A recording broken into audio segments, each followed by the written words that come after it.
Hey guys. Here is part 3 of What If Naruto Was Orochimaru's Apprentice. Hit like and subscribe if you like this one, and also please check the author in the description. Let's start. We are paid, that's all. We are God.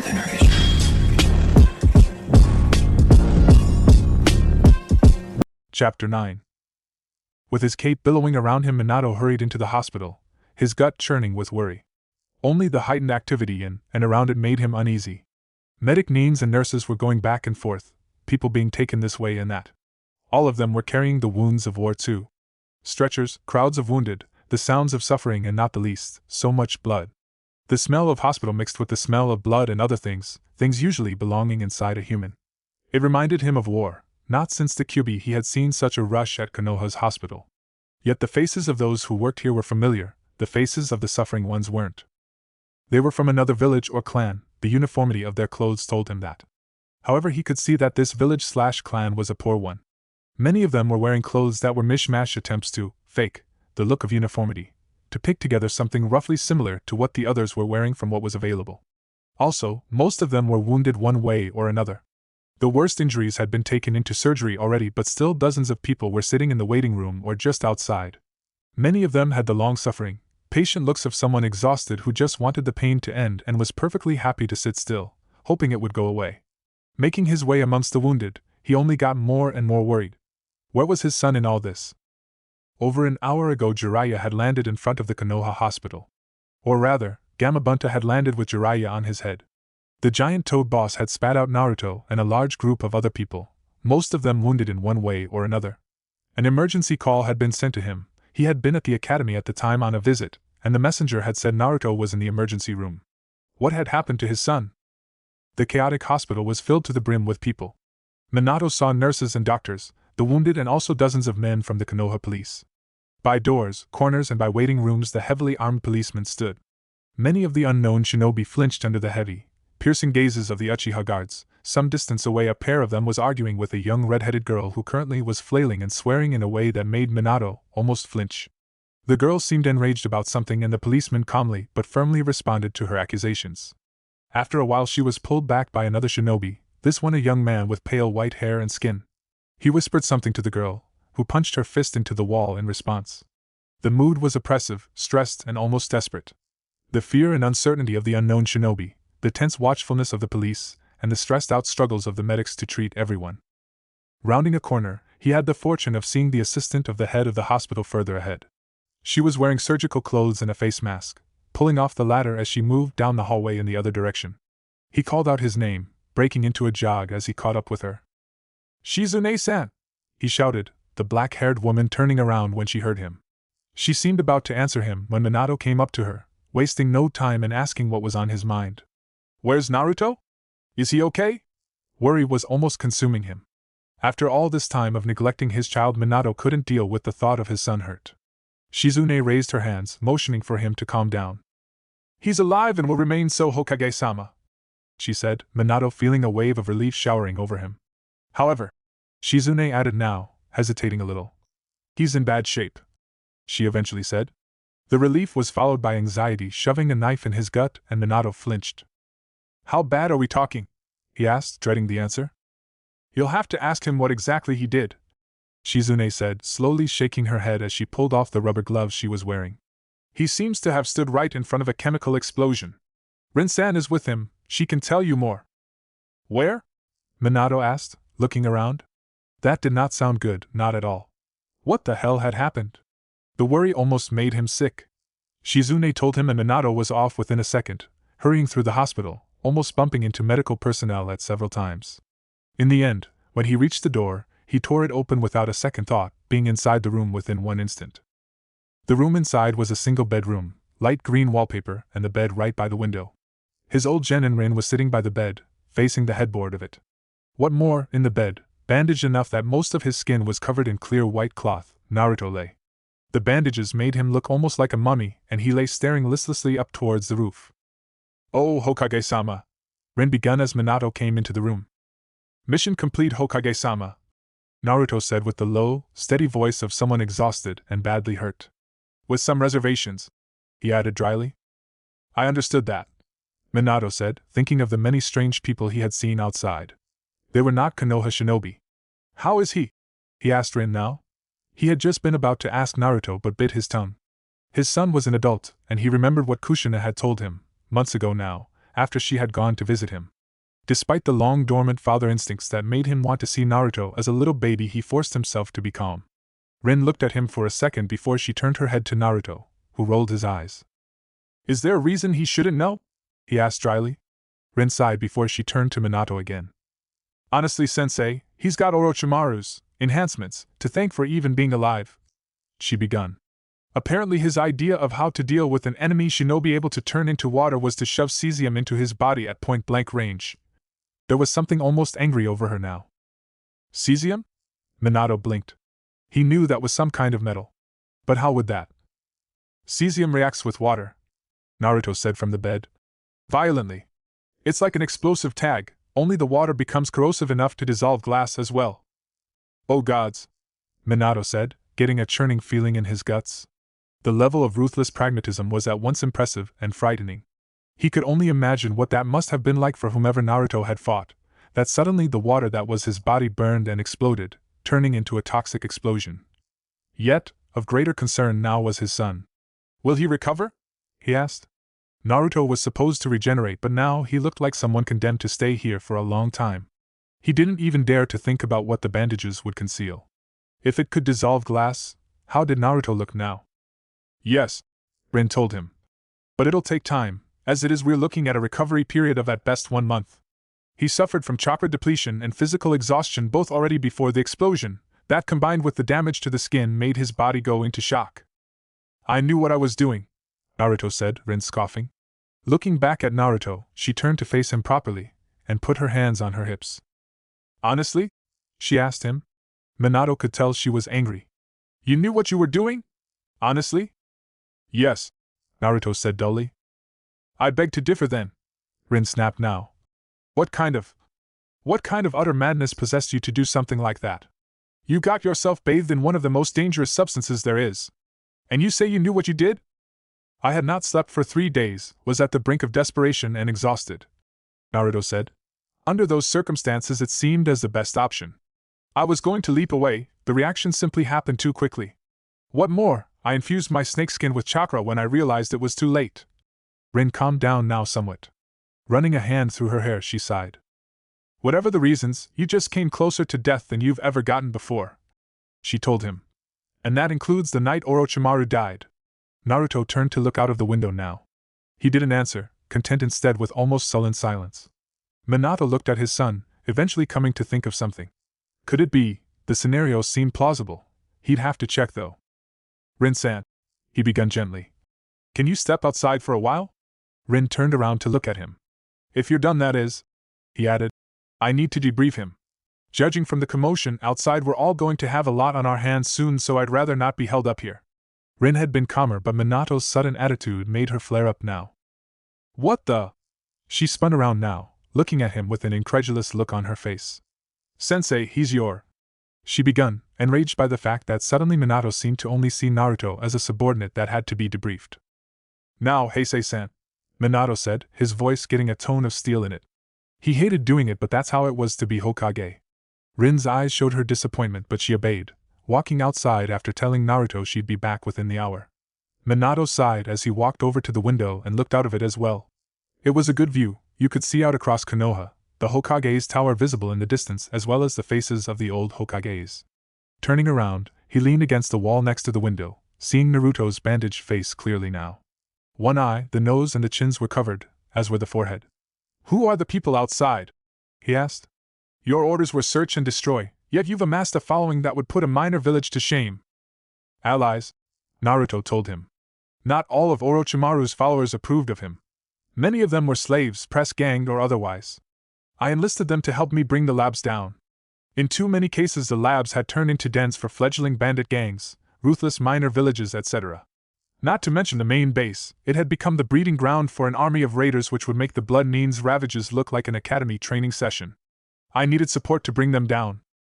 You had the Anbu on standby for that, Minato noted. He was starting to get worried. It didn't add up. If it had been Jiraiya, he might have understood it. His old sensei always picked up strays, but Naruto? No, his son was cool, focused, worked from the bigger picture, and did not let distractions get in his way. Minato knew that. He had thought he knew that at least.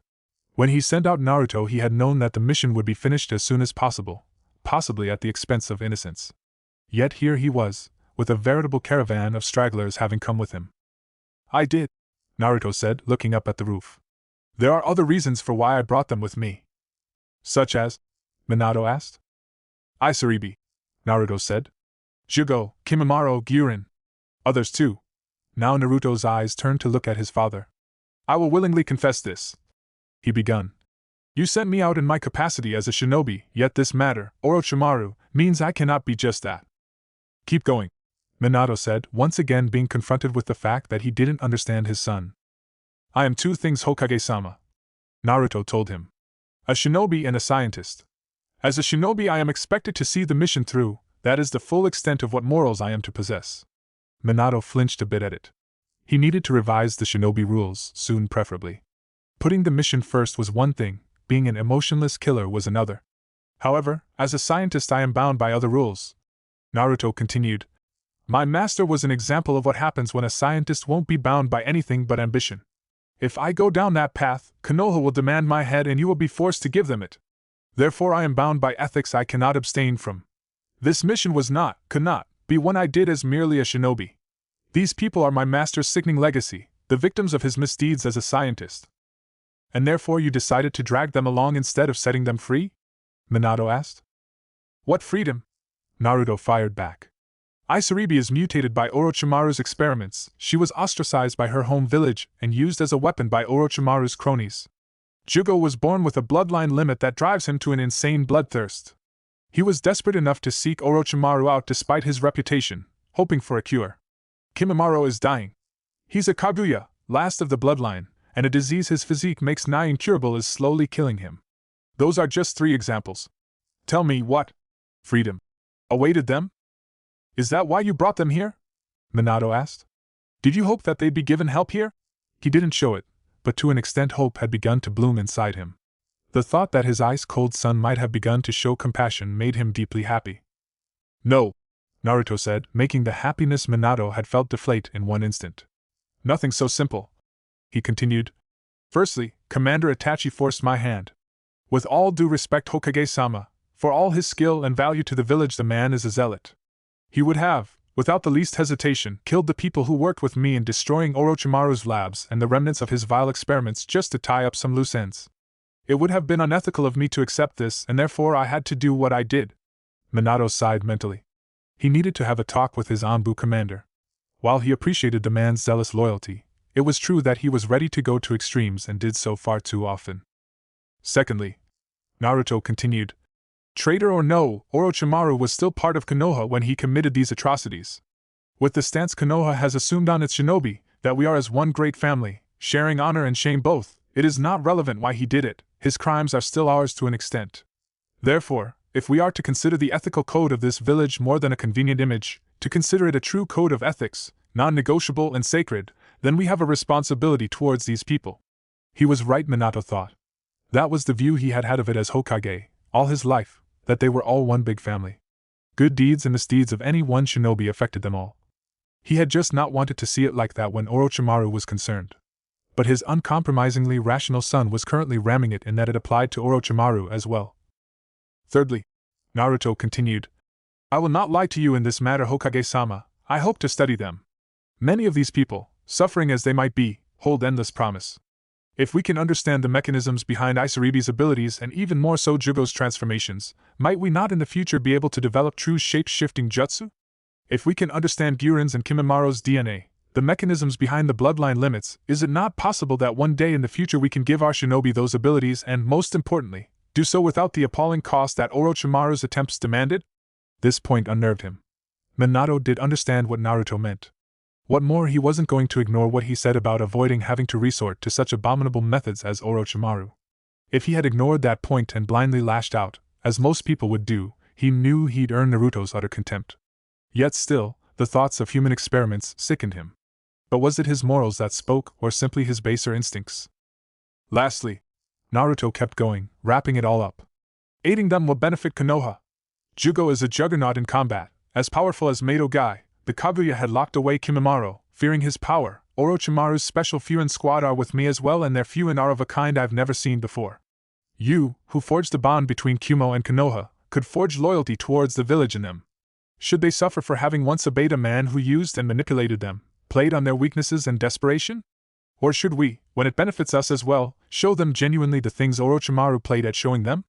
Now Minato saw one of the main things that made him unable to understand Naruto, that cold, calculating attitude towards people that still was combined with a strange yet still firmly moral view of the people involved.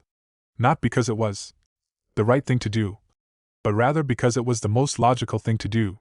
So many times logic seemed cold, immoral, but with Naruto the benefits of decency were taken into account, made part of the calculation. Minato listened in silence to Naruto's speech.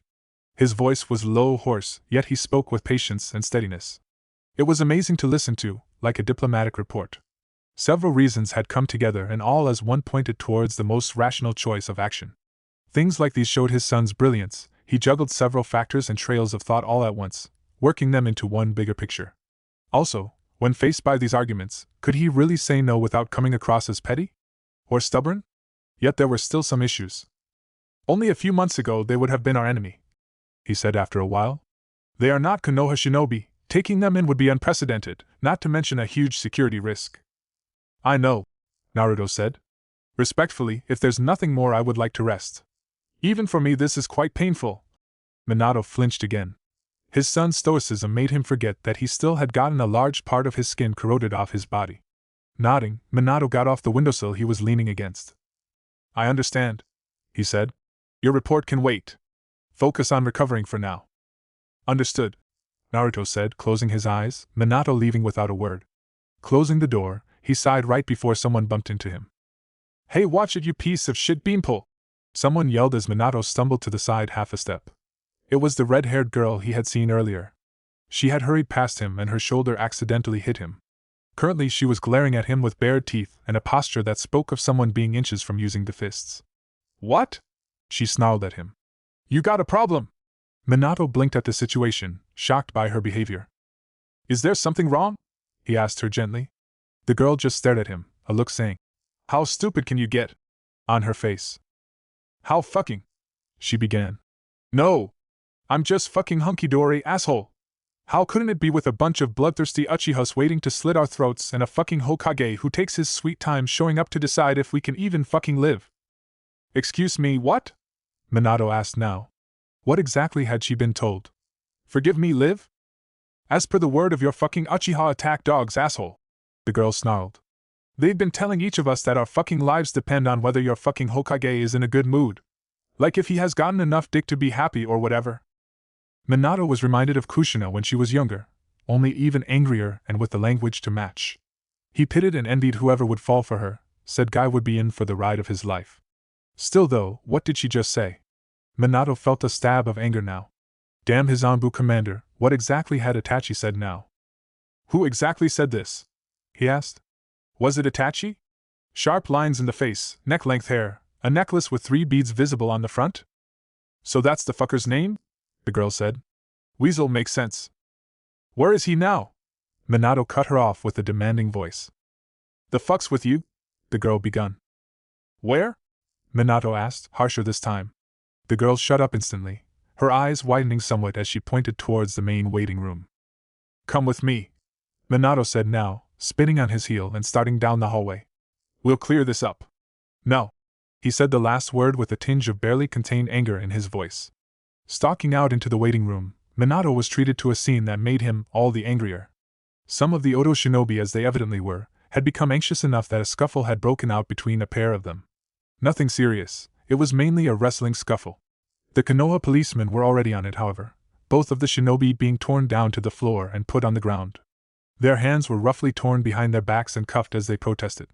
Other Odo shinobi got up now, frightened and angered by the rough manhandling of their fellow shinobi, and more Uchiha policemen stepped out, frowning as they waited for the least opportunity to strike. Enough! Minato thundered, making the air shake as he roared at the top of his lungs. The police all instantly froze and the Oto Nins also stopped moving. Minato didn't know it, but unwittingly he had begun to exude an almost overwhelming pressure. Sheer frustration made him nail everyone to their positions. "Get off those men at once, officers!" Minato ordered the policemen, who instantly were off them and released them from their cuffs. "Leave this room, go find Commander Itachi and bring him here, now!" Minato continued, the Uchihas both saluting and leaving. Sighing, Minato did all he could to calm down. He made a gesture with his hands for people to come closer. They did, reluctantly but still. "I know you are all scared right now," he begun, speaking gently and reassuringly. "You're in a place most of you will have known only as a hostile one. You're tired and wounded after the greatest battle you ever have fought. What more, these people don't really help." He shot the Uchiha police officers a withering glare, one that told them he'd let them all know later precisely what he thought about what he just had seen, in thorough detail. "Yet I want you all to know this," he told the Otonins. "As long as you are within Konoha's walls, you are safe.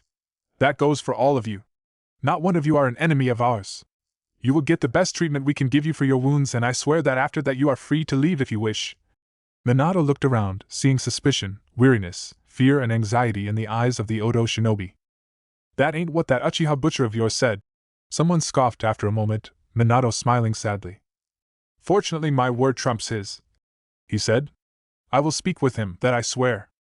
"Well, who are you then?" another Otonin asked.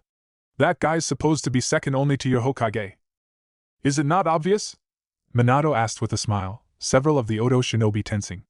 Shocked gasps could be heard from several of them, every last eye now being wide open. You! Someone croaked.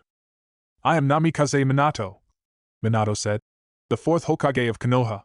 And as I said, you are safe inside Konoha's walls, you have my word on that." What happened next made Minato surprised to say the least. The Otonins fell to their knees, even those who were wounded. Almost as one, they bowed to him, deep enough to actually kowtow. Shock and fear was evident in their movements, like they were peasants in front of the daimyo, who they just had accidentally offended. Normally he'd have expected something like this to create a storm of whispers and stares, but they all bent so low before him in silence, terrified. Minato was appalled by it. Not by their show of respect but by what it represented. Was this what Orochimaru had taught his shinobi to do to their superiors? The man's narcissism became evident once again. Thank the gods he was gone. "Don't bow to me," he said. "Rise. You needn't show me such respect." The Oto shinobi now got to their feet, uneasily and hesitantly. The reflex of submission was clear in them. What they thought of him seemed secondary to their absolute fear of him as an authority figure. And this to a man who was all too used to bicker with his subordinates on a regular basis. Gods. The Uchiha he had sent away returned now, Itachi with them. Minato became thankful for the distraction. He didn't know how to deal with the terrified, submissive Oto shinobi, and overzealous Uchiha was much more in line with his talents. Turning from the Otonins and to Itachi, he raised a finger and cut the man off before the man could say anything. "You," he said, pointing at Itachi. "That room," he added, pointing at the break room to the right. "No." There was a bit of a growl to his voice now. Itachi followed him into the room, Minato closing the door as calmly as could be. Yet his shouts were audible out into the waiting room, making it all too clear what the Hokage of Konoha thought of his Anbu commander's harsh attitude towards the Otonins. When Kimiko heard that her big brother was finally back from his mission, she had almost leaped out of the school window. It had only been Iruka-sensei who had stopped her, literally too. The man had grabbed her as she was halfway out of the window, dragging her back to her seat and threatening to rivet her there. That school day had been the longest of her life, and when it had ended she had left it in seconds, running down the street at full pelt. It was first when she arrived at the hospital that she stopped. She came to a halt already when she reached the entrance through the perimeter wall outside the hospital. The sight of what was happening outside the hospital was not a normal one. There was total chaos. Kimiko had to step aside to not be run down by several people running into the hospital. This gave time for her two friends to catch up with her. Kimiko first now remembered that Sakura and Ino both had come with her. "Finally!" Ino panted, leaning forwards to rest her hands on her knees as she panted. "How is anyone supposed to be able to keep up with you?" Sakura, who was leaning against the wall beside her, didn't say anything, but judging from her ragged breath she agreed. Glancing in through the gate, Sakura furrowed her brow. "What's going on here?" she wondered. "It looks like there's a war going on." Kimiko only got paler at that. "Oh no! Oh Naizen!" she cried out before she ran straight towards the main entrance again with her two friends after her. Kimiko ran as fast as she could, crashing in through the gate and maneuvering amongst the people inside as good as she could, a brave attempt that nevertheless came to an abrupt stop when she crashed right into the legs of someone, grunting in pain as she fell down. Rubbing her jaw, Kimiko looked up angrily before her face went pale. Standing above her, towering even, was a giant of a man. He was built like a giant brick, with enough muscles that his upper arms seemed bigger than Kimiko's torso. The man was bigger than she and her two friends put together, with a head to spare even then, a head where his carrot-colored hair stood around it. The man looked down at her. Gods, he was big. Humans didn't get that big. That was an ogre. Kimiko found herself shocked mute by the sheer massiveness of the man, and now more than ever she realized just how very, very tiny she was. Her two friends came up behind her now, both freezing in their steps as they saw the giant who now raised a hand, Kimiko almost panicking. No! The ogre would eat her. She threw up her hands trying to protect herself as the man opened his mouth, no doubt to eat her. Are you okay? He asked, his voice reverberating in Kimiko, making her not only hear but even feel what he said. She opened her eyes now, looking up through her still raised arms and saw that the man was holding out a hand towards her. His massive face had a look of deep concern on it, almost a fatherly look. Kimiko blinked, slowly lowering her arms. You didn't hurt yourself, did you? The man continued. Kimiko found herself speechless for a second. She didn't really know what to do here. It was first when the man smiled at her that she felt safe enough to reach up and accept his offered hand. The man pulled her to her feet like nothing, Kimiko feeling like he could have thrown her several meters away as easily. No, I'm fine, she said awkwardly, the man looking relieved. That is good, he said kindly. Are you looking for someone? He continued now, Kimiko remembering why she was here. Yeah, she exclaimed. My big brother. He just came home from his mission. What is his name? The giant asked. Naruto, Kimiko answered at once. The giant's face became surprised now, his eyes widening. Really? He asked. If so, he is at the end of the hallway, room 152. Kimiko shone up now. Thank you, she said, accelerating to full speed in seconds straight down the corridor, and her friends darted after her as well. After a few seconds Kimiko skid to a halt however, looking back at the man before she ran up to him again and bowed. And I'm sorry, I thought you were an evil ogre that was going to eat me, she said loudly and clearly before turning and running again. Left behind was the giant, who looked after her with a face that was now utterly flummoxed. Kimiko crashed into room 152 with all the noise and lack of subtleness that was her trademark. She tripped on the threshold, coming into the room stumbling and not regaining her balance before she crashed into the floor. Groaning with pain, she looked up and saw something surprising. The hospital room looked little like she had expected. There was all the usual stuff, a bed and a window and all that, but there were also piles of books, binders and dossiers all over the place. Several tables had been carried into the room to give space to them, and Onaizen's assistant, Kabu-something, was standing by the bed, looking down on her.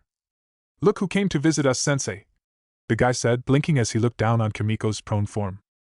Judging from how the entrance was loud enough to wake the dead, I can hazard a guess as to who it is, a dry voice said from the bed, and Kimiko was on her feet in one instant, first now able to see her big brother. What she saw made her gasp. He was covered from head to toe in bandages and had his hand hooked up to a drip. She could only see one eye and his mouth. That one eye was at the moment fixed on her. I'm glad to see you didn't skip school this time, her big brother added, Kimiko's eyes welling over. Her big brother was home. The state he was in only worsened it, and Kimiko threw herself on Naruto, giving him a tight hug. Said hug ended up producing a massive response. Naruto gave up a loud exclamation in pain, loud enough that it made Kimiko fly backwards from fright, Kabuto stumble halfway to the wall, Ino and Sakura both shrieking themselves, and a doctor come running in from the corridor. You microscopic moron! Naruto exclaimed a few seconds later. I've got no skin under these bandages. Don't hug me. You're rubbing the bandages into open wounds. Naruto panted, shivering as the doctor came up to him. The white-clothed man who just had entered exchanged a few whispered words with him before he pushed some buttons on the small panel below the drip container. Naruto groaned now, taking a deep breath, and Kimiko stood by the wall, almost paralyzed as she didn't know what to do. After a while Naruto sighed, lifting his hand. This hand is unhurt, you can hold it. But watch the drip, okay? He said, more gently, and Kimiko was upon it in an instant, taking it and holding it tightly. What happened to you, Onaizen? Kimiko asked, Naruto doing a tiny shrug. You could say that I stood in the middle of an explosion, he said. What about you? How has your extra classes gone? Kimiko's face shone up somewhat now, and she began to talk. The girl had a lot to tell him, and Naruto patiently listened to her, inserting questions and suggestions here and there. Kimiko was so happy her brother was back that she forgot all about her friends. It was Naruto that commented on it in the end. "Who are your friends?" he asked, Kimiko realizing that she had totally forgotten about them. "Oh, right," she said, turning to her two friends.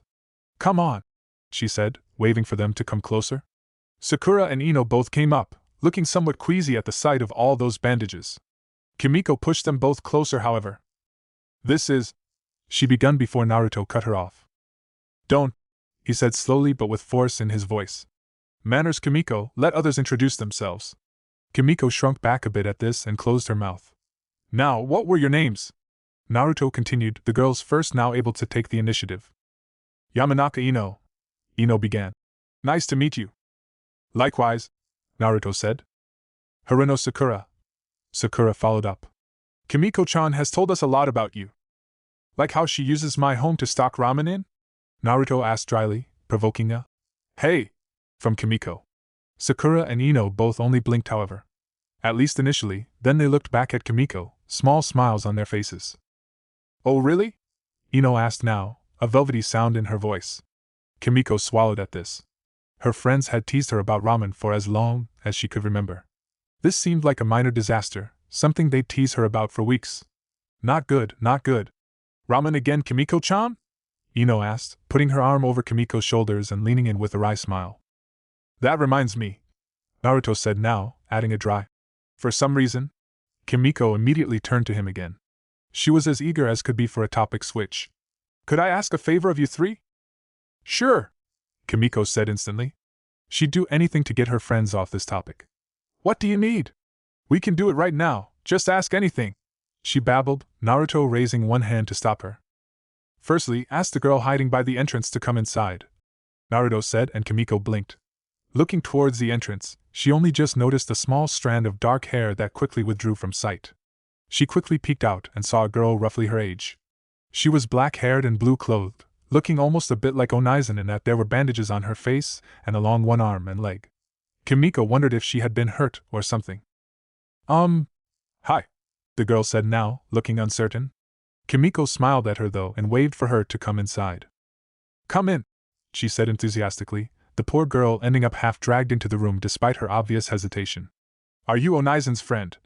she asked her. "Where are you from? Did you come to Konoha just now?"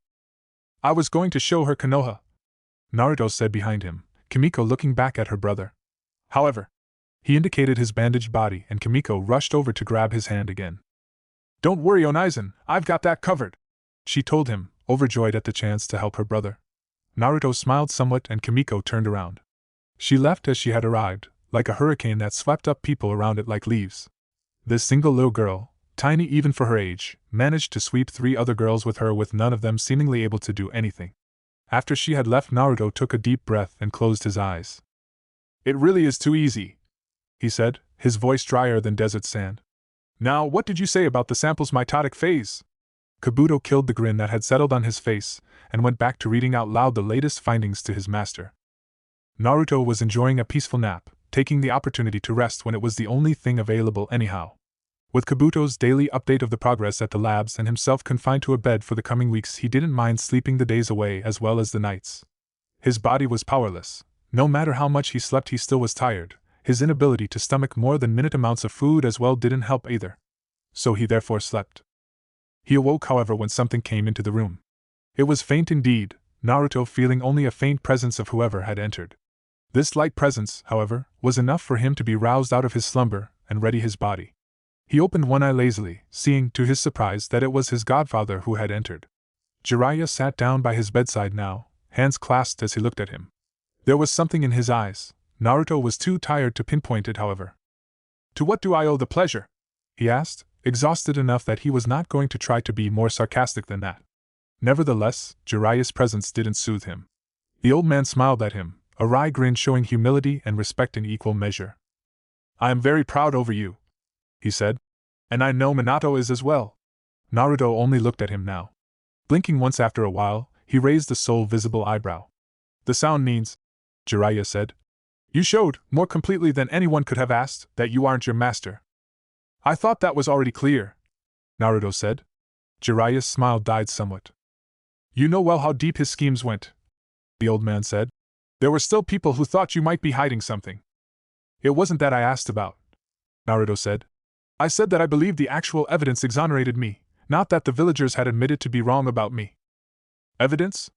Do you think so little of yourself? Jiraiya asked, Naruto not showing the frustration he felt. The man had nailed him, totally. He was a shinobi after all, and Orochimaru had taught him well.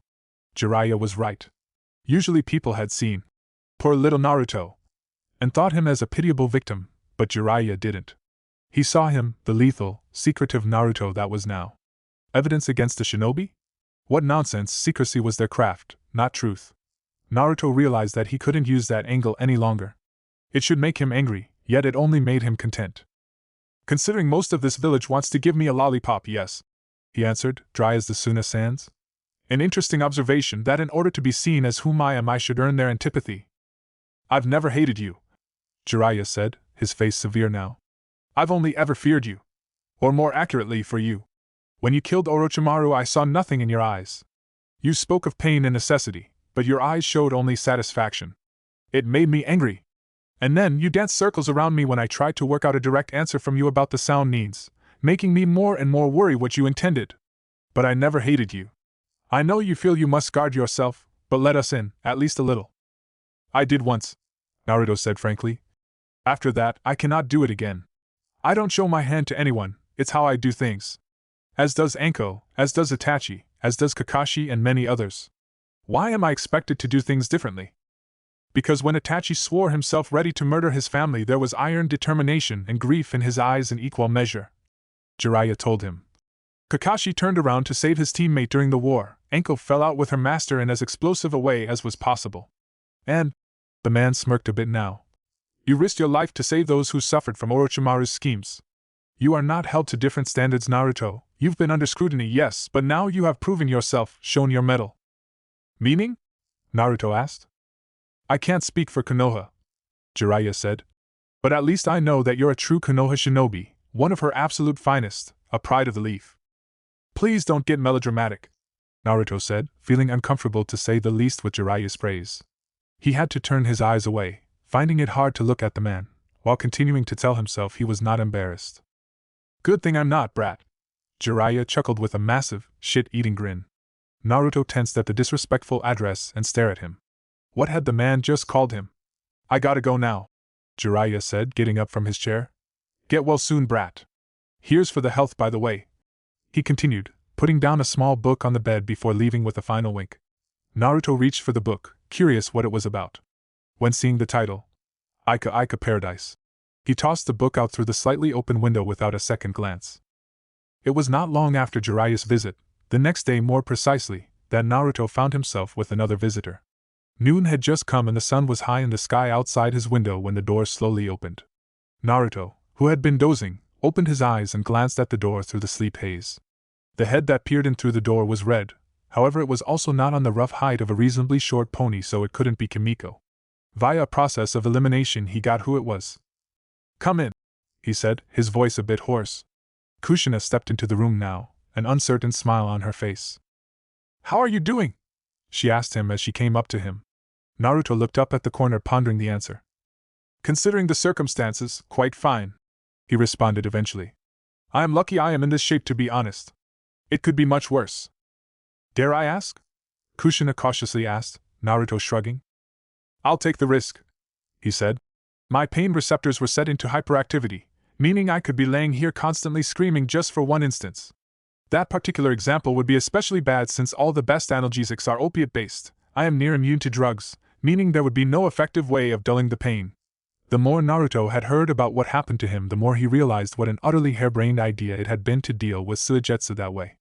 Thinking back on it, he had found some other possible ways of dealing with the water nin, however they were all very advanced.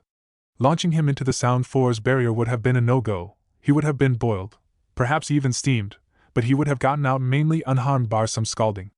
The cesium idea had been the only idea he had known, and it had been so stupid. Kushina, meanwhile, looked a bit pale, but she gave a thumbs up either way.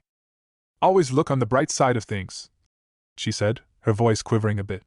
Naruto wondered what she saw when looking at him. Did she remember Kimiko's first months after the Kyuubi was sealed in her, the months where she had been screaming and thrashing in pain? When she, due to the new and foreign chakra source in her, had suffered to such levels that she had been almost impossible to reach? Seeing her firstborn having avoided this very same painful fate, only barely must be a terrifying sensation. Kushina now turned over to the table where, to Naruto's immense annoyance, Jiraiya's gift lay, a bit tattered but irritatingly enough still intact. It had been recovered from outside by a helpful nurse. When noticing it, she raised 2 eyebrows in surprise. "It's a gift," Naruto said tersely. "And a particularly persistent one at that. Persistent and annoying." "Ah," Kushina said, picking the book off the table. "Want me to help you with it?" she asked. "Be my guest," Naruto said, only to sigh mentally when Kushina stashed it into her pocket. "Really?" he asked, looking at her with an incredulous look on his face. "Yes?" Kushina asked. "They're really good actually." Naruto realized once again the chasm between them. Did Kushina really like that kind of sappy dramas? An errant thought crept into his head, however, that he hadn't actually read the book in question, however. It was wrong to form an opinion without actual data, period. He pushed that thought away, not planning to start reading it despite that, and watched Kushina fuss a bit over the flower pot by his bedside. Naruto didn't know who exactly had sent him them, but it was a large flower pot of well-tended to flowers, daffodils more precisely. "Same goes for the flowers," he said, "in that they are a gift. I don't know from who or why." "They are daffodils," Kushina told him. "That much I knew. Is there perhaps some meaning to them?" Naruto asked the woman, who now pursed her lips and thought of it. "Daffodils," she said again. "They're quite the hardy flowers, they sprout as soon as spring comes, can even shoot out of the snow at times. Perhaps that's the meaning? Hardiness and recovery?" "Ironic," Naruto said. Kushina raised one eyebrow now. "They are toxic," he said. "Mainly the bulb but also the leaves. Don't eat them, you'll get diarrhea, vomit, and go into convulsions. When it happens, it's usually because people mistake them for onions. And I realize how absurd it is that I know such things," he added with a dry smile. Kushina only smiled, this time it wasn't forced or awkward. "It's what you do, isn't it?" she said. "Any other things I should know before I try to eat flowers?" she added with a more cheery attitude, Naruto impressed by the attentiveness she showed. "Don't eat directly from the flower beds in your garden," he said. "There's a lot humans can't process there. Humans grow flowers for their looks only, meaning there can be a few quite nasty things in there.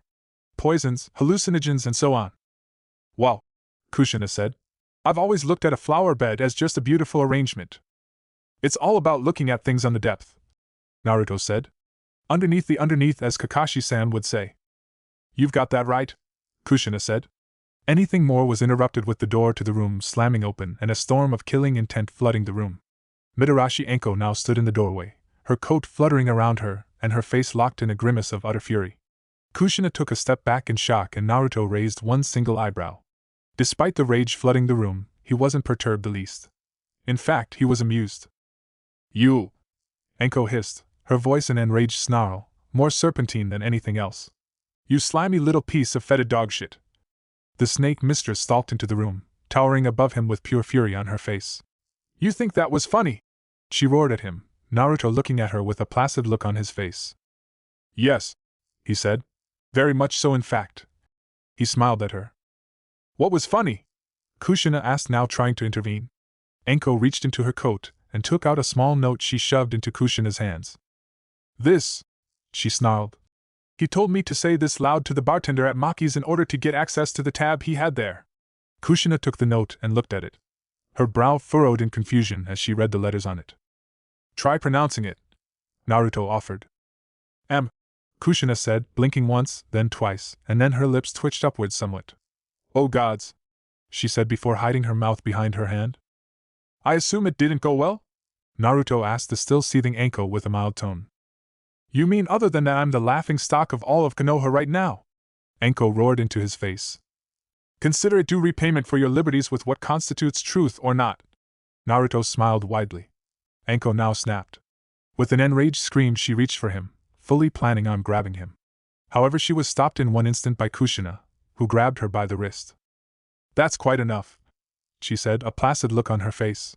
She seemed calm as could be, however killing intent radiated off her, as intense as Naruto ever had felt it.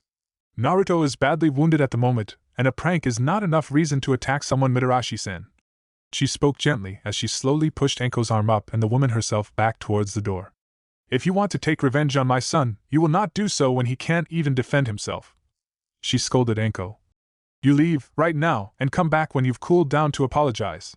Understood? Naruto found himself almost floored by the situation.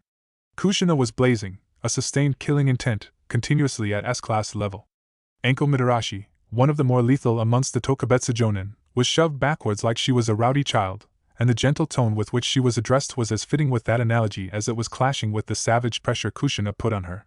All she could do was stare in shock at the woman currently pushing her back and who even was doing so effortlessly. In the end, the door closed, not quite slammed shut but nevertheless it was quite roughly. Taking one single deep breath, Kushina cooled off almost instantly and the chakra blaze disappeared. After another second, she turned back to look at Naruto with one eyebrow raised. I'm a whore? She asked him with arms folded. Really? Naruto nodded. Yes, he said. I deemed it a good retort to her actions. You mean she started it? Kushina said, actually giggling a bit now. Not quite, but almost, Naruto admitted. It's a contest of sorts.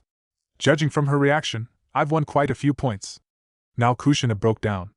She suddenly exploded with laughter, grabbed hold of her stomach as she doubled over in paroxysms of wild laughing.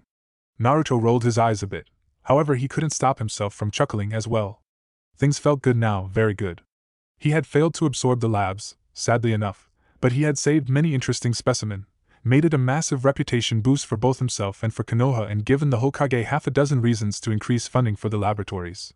What more, the matter with Jiraiya was resolved. He had given Konoha ample reasons to trust him. Anko had been totally tricked and his mother was laughing. Yes, right now things were good. A few days later Naruto awoke from a short, uneasy nap, one of the many he got these days. When he opened his eyes he found that he wasn't alone.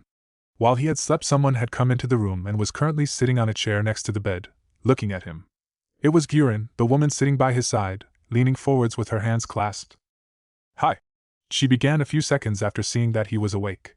Naruto found himself wondering when this parade of visitors would cease. Several of the Otonins had come by in the latest days. Kimiko wouldn't leave him alone and the list just kept on growing. Good day, he answered. The pain had lessened quite a bit recently, he only felt tired as it was. Evening more like it, Guren informed him. Evening, morning, night, I am just as wrapped up, Naruto said, making a tiny shrug. Guren chuckled at this. What brings you here?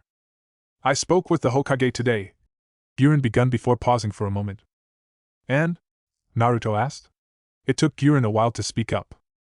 Many of the people we brought here are orphans, she told him. People who lost their families or who simply never had any. He had a preference for those kinds of people, Naruto said.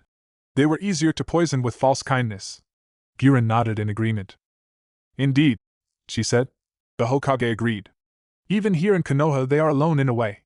So it was decided that if we want to, the people who came from Oto can get status as a Konoha clan. What? Naruto found himself surprised to say the least. What was this now? The paperwork has already been taken care of and they are looking into giving us a small district in the south of Konoha, a home. The sheer emotion in her voice at this was evident. The wild warrior had finally come to a place she could call home. What will your clan name be? Naruto asked, awed by the whole thing. The Hokage didn't let the grass grow under his feet, did he? We discussed it a bit, Guren said. Some wanted to take Oto as a name, but most of us just wants to forget that place. After some time we decided upon Tsubaki. I take it finding a clan symbol was an easy task after that. Naruto permitted himself a small smirk. How poetic. Not only was the flower on Guren's coat a Tsubaki, camellia, but it was also the name of Kimimura's second war dance. The woman only chuckled, folding her arms and leaning back with a smile on her face. But Tsubaki Guren then? Naruto asked. Congratulations, he added cordially, and she gave him a smile. Was that why you came? He now added. Part of it was, Guren said. Guess who got appointed to clan leader? She leaned back now. Until someone else comes up as a better candidate, that's me. So not only am I beautiful and strong, I am now as politically powerful as you. She spoke in good tone even with the haughty remark, Naruto recognizing the olive branch hidden in the words. Oh, the horror, Naruto said, Guren rolling her eyes, and for a second she hesitated. I'm here to make you an offer, she said eventually. What offer would that be? I thought you were little better than Orochimaru that evening before we headed for the main facility. She begun. You seem to be made out of ice with how you talked about risking Isaribi and the others. But your actions show another side of you. You blew yourself up to save us all, and you even gave us a home. We owe everything to you, and I've seen and heard enough to know your relationship with your biological family. And your offer? Naruto insisted. I could make you part of our clan, Gyuren said. As clan leader, I have that authority. Naruto stiffened when she said this. A cold wave spread through his body from surprise. What was she saying? Your real family gave you away to Orochimaru. You don't owe them anything. I want to offer you a part in our family, we who all suffered under Orochimaru. Our family won't abandon you, won't expect you to be something you're not. Naruto begun. I am surprised you would make such an offer to me of all people. As I said, Gyuren told him. I won't resent you for doing your duty. It is because you didn't want any more of us to die that you lie here now. We owe our lives to you. A new home is the least we can give you. Naruto began once more only to fall silent. What was the woman thinking? Was she truly so dedicated to the role she had gotten that she'd do something like this? It was absurd, adopting himself into another clan, a ragtag clan of survivors and mutants. I will consider it, he said, feeling a sudden need to get her out of here. He felt like he needed to be alone, like he had to. The weight of her offer had made him unbalanced. Would you mind letting me rest? He said, telling himself that it was exhaustion and the drugs that made him feel so upset. Okay, Gyuren said, getting off her chair, but now she hesitated, remaining there for a few seconds.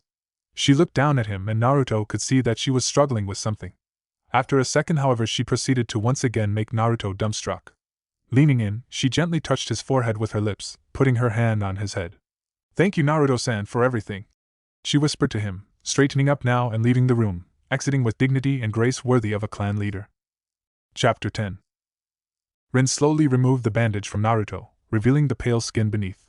It was marked by the bandages that had pressed against them, and even paler than usual, almost pallid, from the lack of exposure to any kind of light. Yet, it was whole, unmarked by the alkali burns that had covered it. Dropping the bandage onto the table, Rin slowly shook her head. It's amazing, she said as she leaned back, taking in Naruto's appearance. He was naked from the waist up and sat on a stool with a pair of standard-issue trousers on. In not one place was he marked now, even his hair had recovered. Most would have been scarred for life. Naruto was now unhurt. Your recovery is really fantastic, she told him. It's almost scary in a way. I am a scary person, Naruto said with a wry smile. He was at the moment so incredibly happy to be out of that blasted bed which he had spent the last few weeks in. At last he could move. Indeed, at last he could get out of this place. Anything more you need to do? He asked, eager to get out of the hospital. No, Rin said, slowly shaking her head. This is everything. You're a free man. Come back in 1 month for checkups, but until then there is nothing. Were I the kind to do so, I would do backflips down the halls, Naruto said as he stood up, flexing his muscles. He was stiff after 1 month and more or less a hearse. Gods, it would be great to get to do some exercising. He couldn't wait, there was so much to be done after all this time. Oh gods, no, Rin said, as happy as he was. We already had one of those last week. Let me guess, Guy? Naruto asked, knowing full well how destructive that man could be when overjoyed. Rin nodded and Naruto chuckled. Putting on his clothes for the first time, he enjoyed the feeling of the fine fabric immensely. He was back now, reborn almost, and it made him uncharacteristically giddy. The giddiness kept up as he left the hospital, savoring the fresh air. He'd be cleared for active duty by tomorrow. It would mainly mean the laboratories. However, he wasn't going to wait that long. With one single seal he vanished in a swirl of leaves, reappearing outside the laboratory building the next second. Walking into the building, he realized that after all this time at the hospital he didn't even feel the antiseptic smell anymore. Nevertheless, he was happy to see this place again. By chance, Kabuto came walking through the corridor now. Naruto-sensei! Kabuto exclaimed, Naruto motioning for him to come up, which the boy did quickly. Finally recovered, I see, his assistant said. It's good to see you on your feet after all this time. Believe you me, I share that sentiment, Naruto said. 1 month in bed is something I don't want to do again. What is the situation here? It shall be as you ask, Kabuto responded. I take it you'll go back to full-time service? I need to work out 1 month of stiffness first, Naruto told him. Besides, at 3 in the afternoon I cannot get much done. Either way, report 8 o'clock tomorrow. I'll get right on it, Kabuto said before leaning in. Really, it's great that you're back, he whispered. Karen-san was put with the science division and has been pulling rank on us all. Naruto grimaced. I'll take care of that, he said. In one way it made sense that Karen had ended up with him. On the other hand, had the integration of the Otonins gone that swimmingly? That needed to be looked at. Heading out from the labs after that, he set his sights on the Hokage Tower. That'd be the most sensible place to find out what exactly had happened. Cracking his neck and flexing his shoulders, he leaped up on a nearby building, choosing to run towards the tower this time. With light and quick steps he shot across the rooftops, feeling how his body nevertheless was sluggish, not responding adequately. When he landed it was much harder than he had wanted. Instead of a near soundless tap upon landing it became a thud, a sound that made him cringe. He had been taught to move gracefully by a man who had punished his lack of grace with punishments he strongly suspected would be considered torture by the torture and interrogation division. Should he look into that perhaps? Heading up the stairs, he managed to find just the kind of people he was looking for. The two Chunin Izumo and Kotetsu were both walking down the stairs, stacks of paper in their hands. Long time no see, Naruto-san, Kotetsu said when seeing him. Naruto responding in kind. That it is, he said, thinking back on the much respect evening. It is several months since Anko's birthday now. Yeah, about that, Izumo asked. Was it a good party? Naruto raised an eyebrow and the goateed ninja smiled awkwardly. Last thing I remember is that we sang to Anko and then I wake up in the net below Maki's, he admitted, Naruto rolling his eyes. Drooling on my pants no less, Kotetsu chuckled. At least I wasn't topless, Izumo retorted. As illuminating as this is, Naruto cut in with a dry voice making both Chunin remember just who they were talking with. I was hoping for some information. Sure, take your pick, Kotetsu said, raising his pile somewhat. How is the integration of the former Oto shinobi going? He asked, making the two Chunin share a glance which in turn made Naruto wonder what exactly it meant. Had something gone badly? Shrugging after a second, the two Chunin turned back to look at him.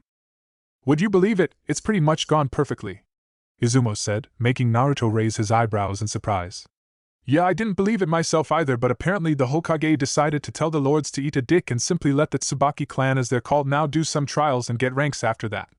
Apparently some of them raised half of Training Ground 22 during those.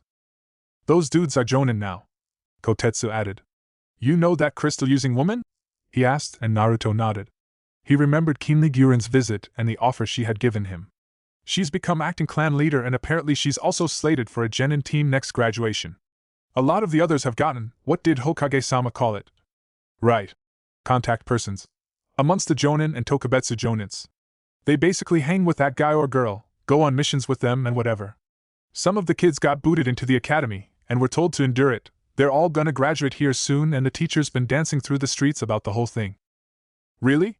Naruto asked. How does that work? Kotetsu grinned. Apparently the Tsubaki kids were not amused by their Konoha peers, he said with mirth in his voice. Most of them have seen battle already, and they've made our kids feel inadequate. Apparently discovering there's kids your age that already are veterans made a lot of them double their efforts. The Sarutobi kid got humiliated by one of those kids in a sound jutsu a few weeks ago, and after that he trains until sunset on a daily basis. And there's been no catches? Naruto asked. This sounded a bit too good to be true. Well, there's a whole lot of snags here and there, Izumo informed him. But Hokage-sama usually responds boot first to that and stomps it into the ground. The Uchiha had some issues about the whole thing and Hokage-sama apparently gave them a 3-hour lecture, something about gathering scattered clans being the foundation of Konoha. And so on. So, Naruto said, grinning internally. Perfect. And your personal opinions? He asked now, both the Chunin shrugging. If we can be chummy with people who grow bugs inside them, I can be chummy with the Tsubaki folks.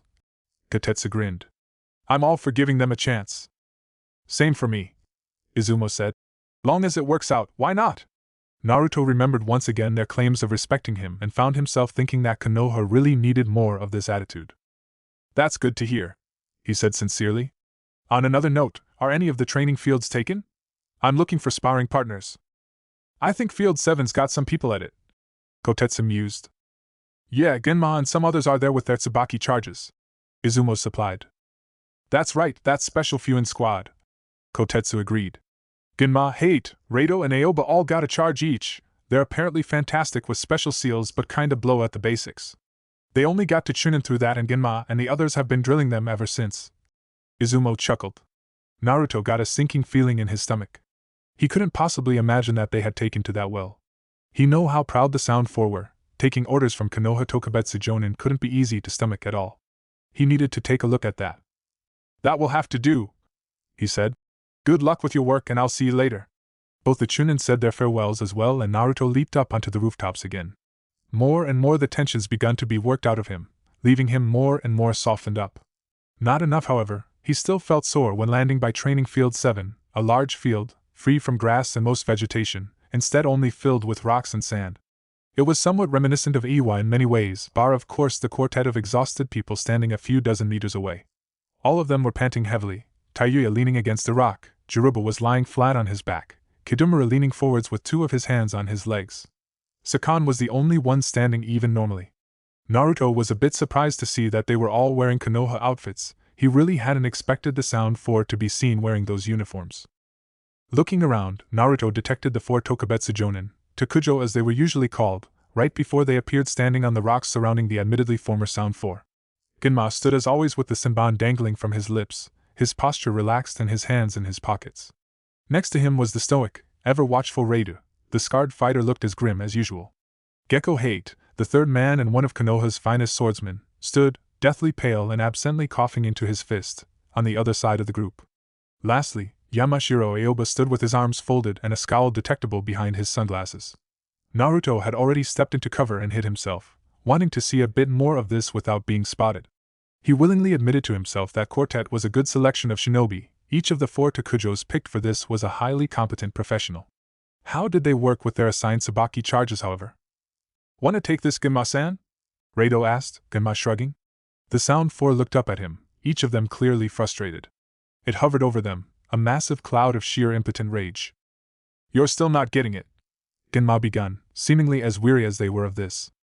Yes, Taiyuya exploded. "Fucking teamwork! We fucking get it, you needle-sucking prick! Why don't you go suck a dick and just—" She was interrupted now.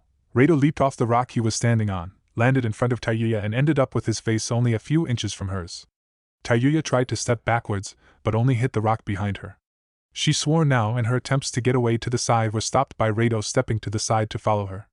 After a few seconds she stopped, only leaning backwards as Reido kept staring into her face.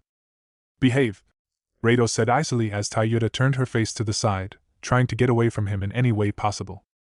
"You fucking—" Taiyuya's voice was shivering, she seemed terrified of him. Naruto nodded to himself. He had already suspected it, and only got further confirmation of it now. Taiyuya's anger was a defense mechanism, designed to push people, men especially, away. He wondered what that girl had suffered through. Reido, on whom her insults ran off like water and who pushed himself into her comfort zone without a second thought, was terrifying her. Reido only pushed himself yet another a bit closer. Taiyuya flinched and fell silent for several seconds now. Naruto could see she fought with her anger and fear, eventually managing to get it under control. "Fine," she hissed, and Reido slowly stepped back. None of the other former Oto Nins had done anything to intervene, only looking at the whole spectacle. Naruto noticed how the other Tokujos seemed to have been waiting for something. He decided to enter the stage now and stepped out from the rock he had been hiding behind. The very instant he did it, each of the Tokujos noticed him, as well as Sakan and Taiyuya. "Good day," he said calmly, becoming now a witness to the wide range of reactions his arrival caused. The Tokujos greeted him quite casually, most of them with some eased-up salute. Taiyuya and Sakan got uncertain looks on their faces while Jiruba got up and knelt towards him, Kidumura just about to follow suit before he realized that neither of the top two in the Sound Four would kneel. "Naruto-sama," Jiruba said respectfully, bowing his head. The young man showed his deep respect openly and without shame. Naruto decided to curb that trend, however, raising one hand to stop him. "Don't," he said. "We are equals now." The look on the four faces of the former Oto Nin showed how absurd they found the concept, but Naruto persevered. "You are Konoha shinobi now, like me, and I make no claims to Orochimaru's seat. So don't kneel to me, Jiruba-san." "Too tired to stand up, fat ass?" Sakan said, booting Jiruba as his teammate got up from the ground. Hate cleared his throat now, making Sakan stop and give the man a sour look. Naruto could tell this was a rocky set of relationships. What to do about it, however? "Good to see you on your feet again," Genma said as he got down from the rocks along with the others. "Yeah, kudos for even lasting a week without going crazy," Aoba smiled. Naruto decided to play along with the social banter. He was satisfied to see people were more open now with him. I usually work at a lab, he said. It was just like usual in that regard. Admittedly, the whole immobilized and skinless. It was a new one, he added dryly. Small chuckles were had at this from the others, and Naruto noticed how the Sound Force seemed to not believe their eyes when seeing how casually they interacted. Orochimaru had stood above them as almost a god, and Naruto hadn't done much during his initial visit to do away with that view of things. Now, however, that was changed, forever if Naruto had any say. How are things going here? He continued. Well enough. Aoba shrugged, Naruto noticing how the former Soundines looked at him like he was crazy. Can't say we're lacking challenges, however, he added dryly. Yeah, and it's all sunshine and rainbow-shitting fairies for us too, Tayuya said snidely. Rado gave her a warning look, something that made the girl tense up and grit her teeth. Do I come at a bad time? Naruto asked. The Takujos exchanged a few glances before Aoba spoke up. How so? He asked curiously. As just said, I've spent 1 month in bed and I was hoping to work out the stiffness. I wanted to see if you were available for a sparring match. Actually, Genma said, the 4 people looking amongst each other. That might actually be perfect. Leaning in a bit, he whispered to Naruto. These guys seem to be immune to the concept of actually being a team. They get teamwork, they just don't trust each other. Yes, Naruto said. I'm in. Which ones of you would like to begin? He asked politely. Hate chuckled at this, breaking off into a small cough at the end. Is all of us okay? He asked. I have a feeling we won't have a chance otherwise. I'll second that. Aoba chuckled as he adjusted his shades. Thirded, Rada said while Genma nodded in agreement. Naruto bowed his head slightly at this. I'm honored, he said. These 4 might only be Tokubetsu Jonin, but even that spoke highly of their abilities. They weren't as rounded as a true Jonin perhaps, but that didn't make them weaker, it only meant they were a bit less flexible. Now what?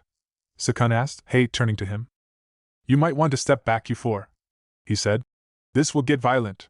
The Sound 4 took the man's advice and got some distance between them and the Takujos, Naruto standing perfectly still all the time. When you're ready, he told them, keeping his focus on the 4 shinobi standing in a semicircle in front of him. Flexing his shoulders somewhat, he took a deep breath as Genma reached towards his mouth, taking the samban from it and holding it up. Dropping it, he let the large metal needle fall from his fingers and plant itself in the grass, the fight beginning the instant it landed. The Takujos went on the offensive instantly. Hate and Rado turned into blurs of motion as their swords came out. Naruto began to rapidly backpedal as the Kusanagi came out, and he had to move with all his speed as the 2 Takujos rained down rapid-fire blows at him. Hate's intricate, dizzying swordplay and Rado's lethally precise, almost bloodthirsty, together created a confusing weave of attacks that pressed Naruto backwards. They were good. Both of them had easily Jonin-level sword skills and they used every bit of it. What saved him was his sheer speed, sheer agility. The adrenaline kick-started him and he danced through their attacks, managing to get out of the whirlwind of blows they created with an inhuman series of impossible steps that pressed his body near its limits. 1 foot back to stop. Lean back so much that both their attacks passed over him. Use a chakra grip on the ground to propel himself forwards, and then shoot up once more. To Rado and Hate, it seemed as though he simply vanished and reappeared between them. His sword moved at top speed as he gave them each a slap towards the face with the broad side of the blade. Hate dodged, however, and Rado parried, both of them leaping forwards and making Naruto turn to follow. That way, he nearly missed when Genma moved in. Going in low, the man moved gracefully and subtly enough that Naruto almost didn't spot him. With a well-rehearsed move, Genma spat out the samban that now was back in his mouth towards Naruto's unguarded spine, chakra making it fly at impossible speeds. It was a great move, it could have worked, were Naruto not who he was.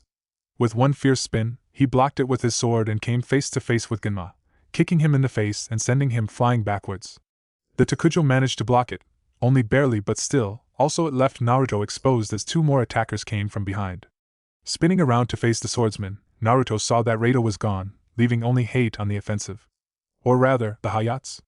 3 shadow clones had appeared and Hate was going all out. The frailness was gone from his eyes as he weaved around in a whirlwind of feints and sidesteps, the shapes perfectly working together to create one swirling storm of steel and death. Naruto smiled grimly to himself as he reversed the grip on Kusanagi and took the risk. Making an one-handed seal, he shaped the jutsu as fast as he could and suddenly he wasn't in the middle of Hate's attack. Rather, he was behind him, each version of him. He had woven his own shadow clones, getting in behind Hate's clones and his clones all struck, aiming for the necks of each copy of Hate. Right then, the crows came. Out of nowhere, Naruto found himself swarmed by a large murder of black ravens, the birds swarming around him and blinding him. His clones vanished from the scratches the crows made on them, and Naruto was blinded when the black blade came. He perceived Reidu, as barely as it was, but the black sword the man carried was impossible to spot properly, and it was only when it bit into his skin that he felt it. That was enough, however barely. Naruto vanished in a puff of smoke, vanishing from the near area. The Takujos all instantly begun to look around, Aoba directing the crows he had been controlling to spread out and scan the area while Hate and Reido both kept their swords at the ready and Genma retrieved several additional Senbon. When Naruto reappeared, it was with a boom. The ground beneath the Takujo's feet exploded and Naruto reappeared, Aoba being his first target. As the pieces of dirt and dust flew all around them, Naruto came out in front of Aoba, grabbing his hair and slamming his elbow into the man's stomach. Aoba keeled over instantly, but Naruto was pleasantly surprised by the man's quick thinking as Aoba locked his arms around Naruto's legs, immobilizing him enough that Reido could get a glimpse of what was going on. Accelerating to full speed, the man stabbed towards Naruto with his eyes blazing. He was fully into it. Naruto could see it. His eyes were blazing with that specific combat lust Konoha Nin showed so often. Not bloodthirst, only sheer, primal enjoyment of the struggle, the challenge. Naruto admitted that he enjoyed it as well. He was on the razor's edge, being put to the test in all ways possible. Snaking out of Aoba's lock, he parried the blow and deflected it to the side, letting his other arm wrap itself around Reido's arm, and with a brutal twist, he sent the man flying through the air just in time for Naruto to realize that just behind Reido a swarm of Saban were flying. He had to bend backwards, ending up almost playing limbo with the deadly swarm of chakra-empowered needles. In the split-second lull between the backbending and the subsequent rising, he saw another metallic gleam amongst the dust just as Hyde's blade came, forging an arc through the air as it swung straight down towards his now vertical throat. When his blade hit, however, it only cut through dirt as Naruto switched his position with some of the dirt all around him. A few dozen seconds later the dust cleared, showing Naruto standing upright with his blade in hand. Some dirt covered his uniform and he was breathing slightly faster. The Takujos, meanwhile, looked no worse for wear. Aoba had some problems with his breathing still. Hade had assumed a defensive position, while Genma twirled a Saban in his hands and Reido seemed to almost growl. Twirling his sword around, Naruto whipped it to the side with a smile. He couldn't help it. This was one of the few times he really had enjoyed a fight like this. They were an honor to Konoha, truly valuable assets who fought all out. Yet, Naruto saw the gap between them skill-wise. It was nearly an abyss, great enough that it became insurmountable. Kicking it into top gear, he charged Hate, and the man's eyes widened as Naruto slashed out towards him. The man managed to deflect it, however it was only a feint and Naruto struck him right above the Adam's apple, only just powerfully enough as to precisely not crush anything. Nevertheless, along with the elbow swipe that hit the side of his neck, it meant that Hate went down fast and hard. A loud exclamation came from the side as Reido attacked with a roar. He was fast, but Naruto was faster, disarming Reido with a hyper-aggressive move that left the scarred Takujo free to return the favor. Their two swords were sent flying, however Reido's hand was out to the side, leaving Naruto open to unleash a swarm of lethally swift, snake-like thrusts with his hands that almost simultaneously hit over a dozen nerve clusters, which sent Reido tumbling to the ground as well, paralyzed and temporarily unable to breathe. Naruto sidestepped him with an almost ethereal grace just in time to come face to face with Aoba, who had his hands full with shuriken he unleashed point-blank in a deadly shower of razor-sharp metal. Naruto avoided them with a lightning-fast series of steps and met Aoba, the man's taijutsu being all the more defensive. Naruto only realized in the last second what was going on. Looking back, he saw another swarm coming towards him courtesy of Genma and avoided it by leaping backwards, avoiding the swarm and at the same time getting distance between him and Aoba. It was then that he saw the gleam.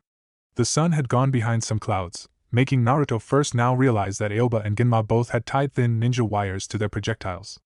Aoba caught the wires as they came past him, gathering them up as Genma did the same, and with a pull in each direction, they tightened the noose around him. Naruto escaped downwards into the ground just as the noose would have caught him. The next second he burst out again, this time behind Aoba. The man didn't have time to react before Naruto stabbed him in the back with a needle, blocking his neural system and making him drop as well. Right as he did, Genma appeared behind the dropping Aoba, his hands already having made the seals. The very instant Aoba was out of the way, Genma spat out a giant fireball right into Naruto's face. Or rather, where his face just had been. Naruto stepped across the falling Aoba, his arm out to clothesline the still fire-spitting Genma. Twisting the man through the air, Naruto tore him to the ground and locked him in a chokelock. Genma's hands flew up, grabbing at Naruto's arm to pull him away. It was useless though, like a python, Naruto steadily clenched his arm around Genma's throat harder and harder. In the end the man tapped out, stopping to resist and giving the sign he surrendered. Naruto let go and released the breath he had been holding. Genma, meanwhile, dropped to the ground and coughed hoarsely, holding his throat with one hand. Around him the other Tokujos were struggling to get up as well. Hate was weakly getting up to his feet, Rado only having managed to get up on all fours. Aoba was still paralyzed and Naruto made sure to pull the needle out, freeing the man from the neural block. The former Otonins had left their distant viewing posts and come up now. Their reactions were quite interesting. Jiruba hurried over to Aoba to help him up while Taiuya stopped a few meters from Radu, seemingly conflicted. Kidumura gave Genma a hand however, and Sakan, who initially had been standing still, eventually came over as well. Interestingly enough, it was after his head suddenly had jerked forwards a bit, and a faint voice had said something. It seemed as if the normally asleep Yukon had taken exception to his Siamese twin's reluctance to help out. That was a new experience, Genma croaked, his voice sounding like he had been lived off strong liquors exclusively for a decade straight. Being stopped halfway through a fire jutsu. I feel like I've gargled lava. Are you okay, Aoba-san? Jirubu asked as he helped Aoba off the ground. The Tacho only gave him a thumbs up, affirming Naruto's estimate that Jirubu was the one who had integrated the best with Konoha in many ways. It helped that Aoba as a character was a competent balance of social butterfly, intellectual, and joker to make him likable to anyone. Please tell me you're staying down, Taiuya said to the still kneeling Radu, the remark nevertheless lacking her usual spite. It would be a change to have to call the medics myself for once. I'm pleased already. Sakan smirked as he came up, Naruto stopping him. Good to hear that, he said. Because it's your turn now. The former Sound 4 looked at him, wide-eyed. He could tell the concept was absurd to them, however he only looked at them, inquisitively, openly. Kick his ass, Jirubu, Aoba said, patting his charge's shoulder. The other Tokujos did similar things before retreating as well, leaving the confused and shocked Sound 4. Hey, Kidumura said. Wait, what? He looked around, his head going back and forth. Are you out of your fucking? Taiuya looked equal parts perplexed, shocked, and terrified. Jiruba gave up a quiet groan, getting the look of someone bracing himself for something extremely painful while Sakan only blinked. Admittedly, let's even the odds somewhat. Naruto drew his sword and stabbed it into the ground before he stepped back.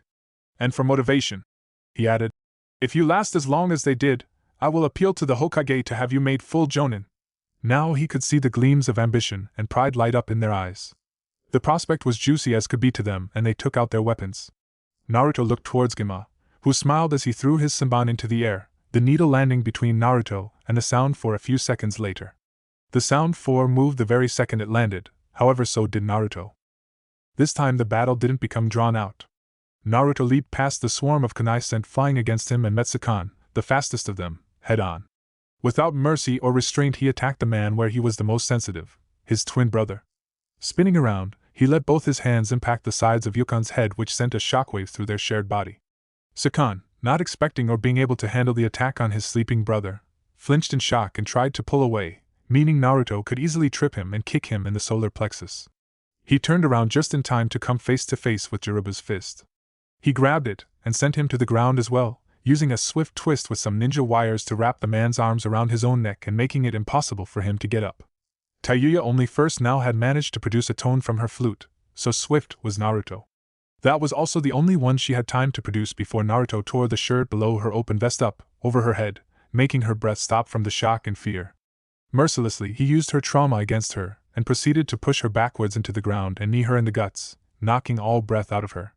Kidumura was the only one left now, the man desperately throwing himself at Naruto, who stood up and stuck him in 12 nerve clusters at the same time. The last of the Sound 4 hit the ground and the battle was over in a fraction of the time the one against the Tokujos had lasted. The Sound 4 were beaten in moments, and unlike after the last battle there was none of the good cheer. Instead, the Tokujos came hurrying up, each of them rushing to their charge's side. Radu knelt by Taiuya's side, rapidly pulling her shirt back down to cover her again. With a glare, he looked towards Naruto. Was that necessary? He asked through clenched teeth. This time there was anger in his voice.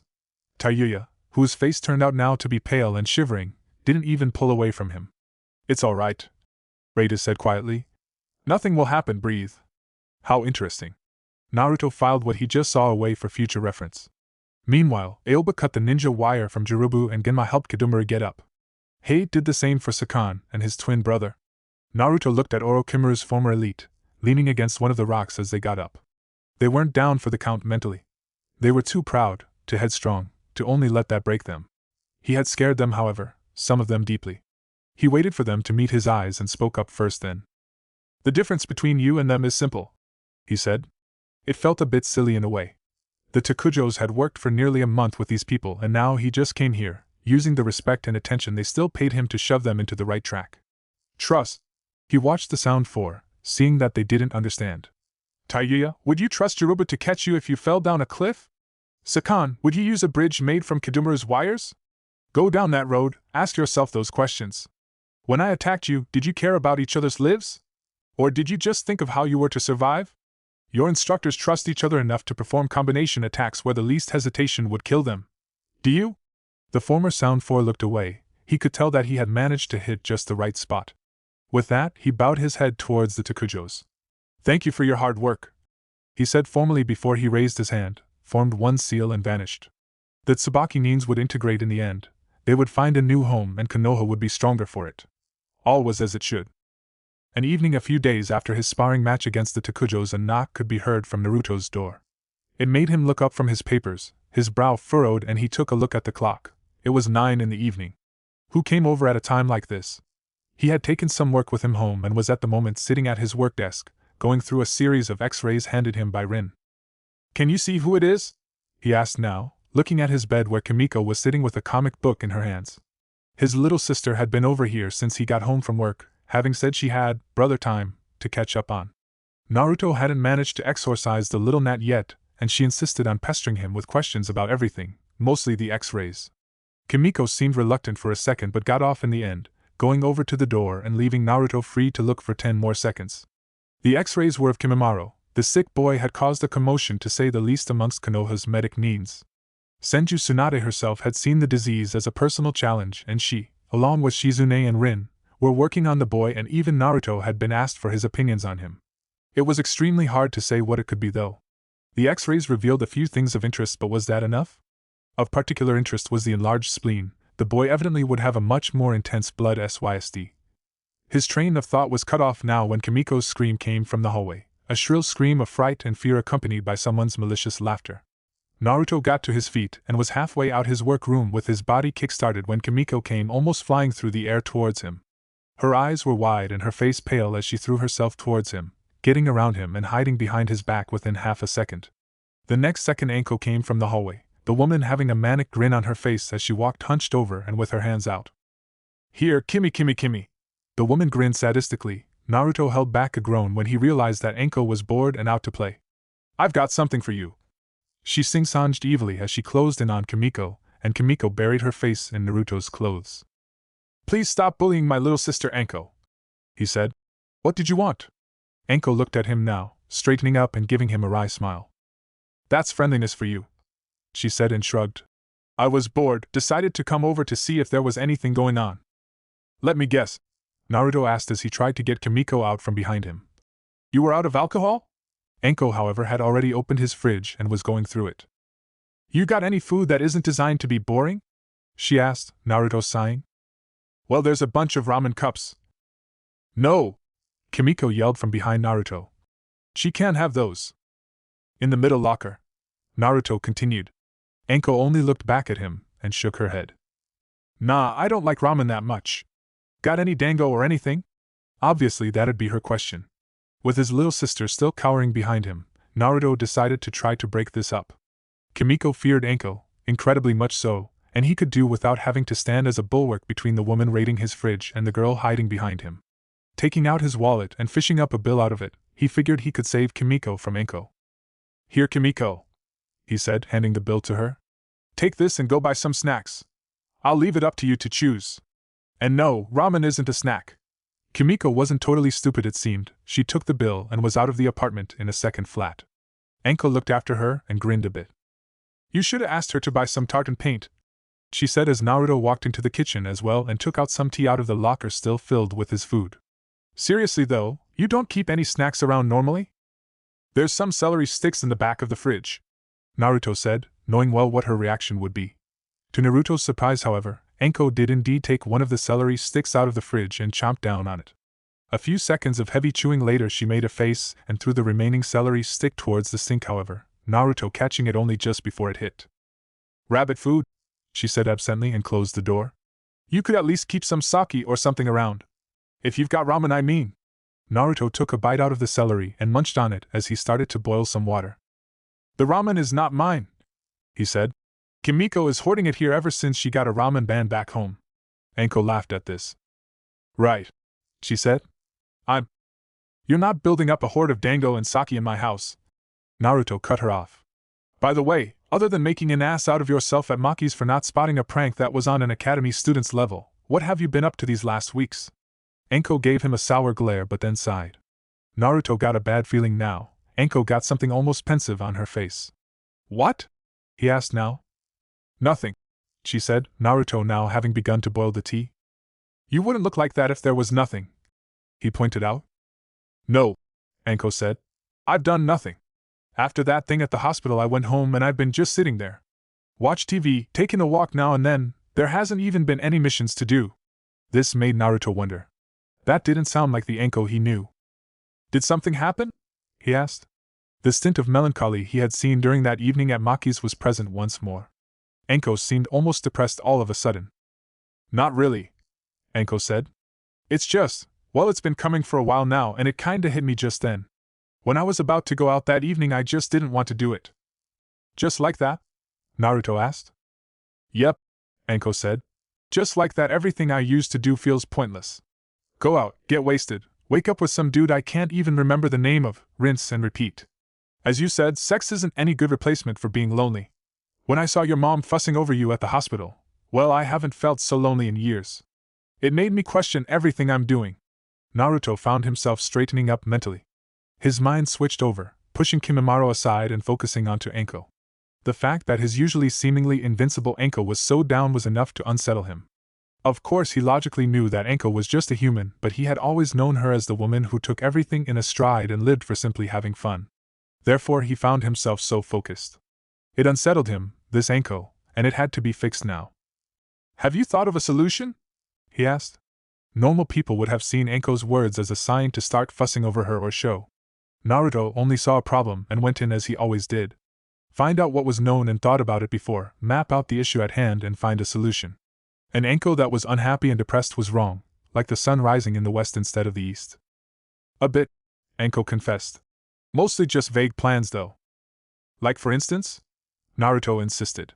He needed to know this if he was going to be able to say anything. Anko threw her hands up. New hobbies I dunno, she said. To be honest though, I've been thinking of cleaning my shit up a bit more. Trade in this outfit for the normal clothes, stop boozing and sleeping around. That's very ambitious, Naruto pointed out. Do you truly think you'll be able to pull through with that? Well, thanks for the support, Anko snapped at him. So what, I shouldn't try? Don't put words in my mouth, Naruto told her. If you're hoping to create a plan, it must be a feasible one, not a desperate attempt that aims way too high and just makes you give up. That was a risk in cases like this, Naruto knew of it. A will to change or improve could all too often be foiled by setting the goals too high, feel that you achieved nothing and then fall back into the old patterns. Anko groaned and looked down. I know, she muttered. Always so bloody rational, aren't you? She asked sourly and Naruto shrugged. Yes, he admitted. Back to you, however. What do you hope to achieve? Remember my birthday party? Anko asked, and Naruto nodded. I said I wanted to feel that someone would miss me when they carved my name on the memorial stone. I still want that. I want to wake up with a guy and feel that he actually means something. A relationship, then. Naruto summed it up. That was a tricky one. Anko had built herself into the corner on that one, with large parts of Konoha having sampled her. She was not in an enviable position when it came to building serious relationships. For a man it was one thing, but for a woman completely different. Women, even kunoichi, were expected to be pure, sweet and caring women, all too happy to leave their jobs and become obedient and competent housewives. Anko couldn't cook more than decently at best, he couldn't see her give up active duty, and even less so that she'd accept to become a housewife. What more, pure, sweet and obedient were some of the last adjectives available to describe her. Ironic really, as kunoichi they were expected to master sex as a weapon amongst others as well. How exactly they were supposed to be chaste virgins and whores at the same time Naruto hadn't ever been able to figure out. Anko had at least one thing going for her though. She was not yet past the 25-year mark after which it was commonly accepted, for some reason, that you were too old to ever find someone to marry you, once more only for women of course. Anko sighed again now and gave him a wry look. Yep, the number one whore wants to go steady with someone, she told him. What about that? Unexpected, but plausible, Naruto admitted. Is there anyone special you are thinking of? Anko sighed and shook her head. Nope, mostly because the faces I wake up next to turn into a blur within hours of them leaving, she said. Most of my attempt of chatting them up later just makes them think I'm looking for more sex. Naruto admitted she had a point. It wouldn't be easy for her to find a way out of the situation she was in. You got any idea what I could do? Anko asked frankly now. Naruto saw that the tea was done now and poured up a pair of cups, one for him and one for Anko. To be perfectly honest, he said as he offered her one of the cups. Taking a sip of the tea, he looked her straight in the eyes and gave his answer. No. What, just a no? Anko asked him now. Naruto nodded. Let me explain, he said. I can understand your craving for a relationship, there is nothing strange about that, yet can I help you? No, I don't think I can. I can however recommend someone who could. Anko blinked now. What, who? She said with a frown in her brow. Oh wait. She continued now as her eyes widened. Oh no, no way in hell, don't even think about it, she told him, putting the cup away. She had understood, Naruto thought to himself. Any special reason? He asked her, moving to sit down at the table and motioning for her to sit down as well. Are you for real? Anko asked incredulously. That I'd go crawling to her for help, never. You know, Naruto said, I am hardly the authority on relationships. I haven't had any partner either, and my only experience with sex is in a brothel, as I believe I told you, he added. Well, don't you have anything to offer? Anko asked now, almost despairingly. Naruto found himself seeing clearly into Anko's being. Like with Naruto, Orochimaru had scarred Anko, in many ways. For all her bluster and cheek, she was still vulnerable, afraid, and the very few people she held close she clung to desperately, and nearly lived in fear of losing them. The sheer fact that Yuhi Kurenai had gotten so close to Anko had been a surprising achievement for both her and Anko. Not beyond what I just suggested, Naruto said. For your own sake, I suggest you look beyond your differences. Even if you aren't the best of friends. Naruto blinked now, realizing that he couldn't have made a greater understatement even if he had tried. I sincerely suggest you try to look beyond that, he continued. Rin, for all her flaws, is a professional. You're aiming to remake yourself and I cannot help you there. My focus is the world outside. Rin, however, is a master in psychology. She has even helped me. That was something he had to be forced out of him. He hated to admit it, but that came in second place. Anko came first here. So I can sit and watch that bitch laugh under her breath at me? Anko exclaimed, Naruto now slamming his hand into the table, hard enough that the wham was so loud Anko startled and shut up. That will be quite enough, Anko, Naruto said, his voice cold. I know of your issues with her, but in insulting her like that you are insinuating she isn't a consummate professional. I care not one whit for her personality or her life, but I've spent nearly a full year as her patient.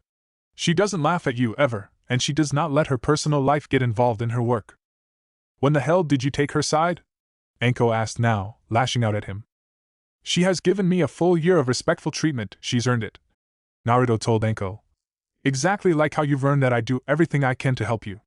Yet if you are going to irrationally lash out at me simply because I cannot pull a magical solution out of my ass, then you know where the door is.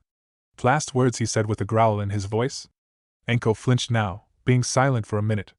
Naruto could see the distress in her body language, she hated it. The mere thought of submitting herself to someone who had several times clashed with her, and who she despised, was not a very fun one to say the least. Taking a slow sip of his tea, Naruto now saw how Anko sunk together, deflating almost like a balloon. Fuck! She muttered sourly to herself, Naruto trying to think if there was any encouragement he could offer. What you're trying to do will be hard, he said. If you're not ready to take all possible routes, it will be impossible. Yet Rin will not laugh at you. If she gives you even one mocking smirk, I will eat my lab coat.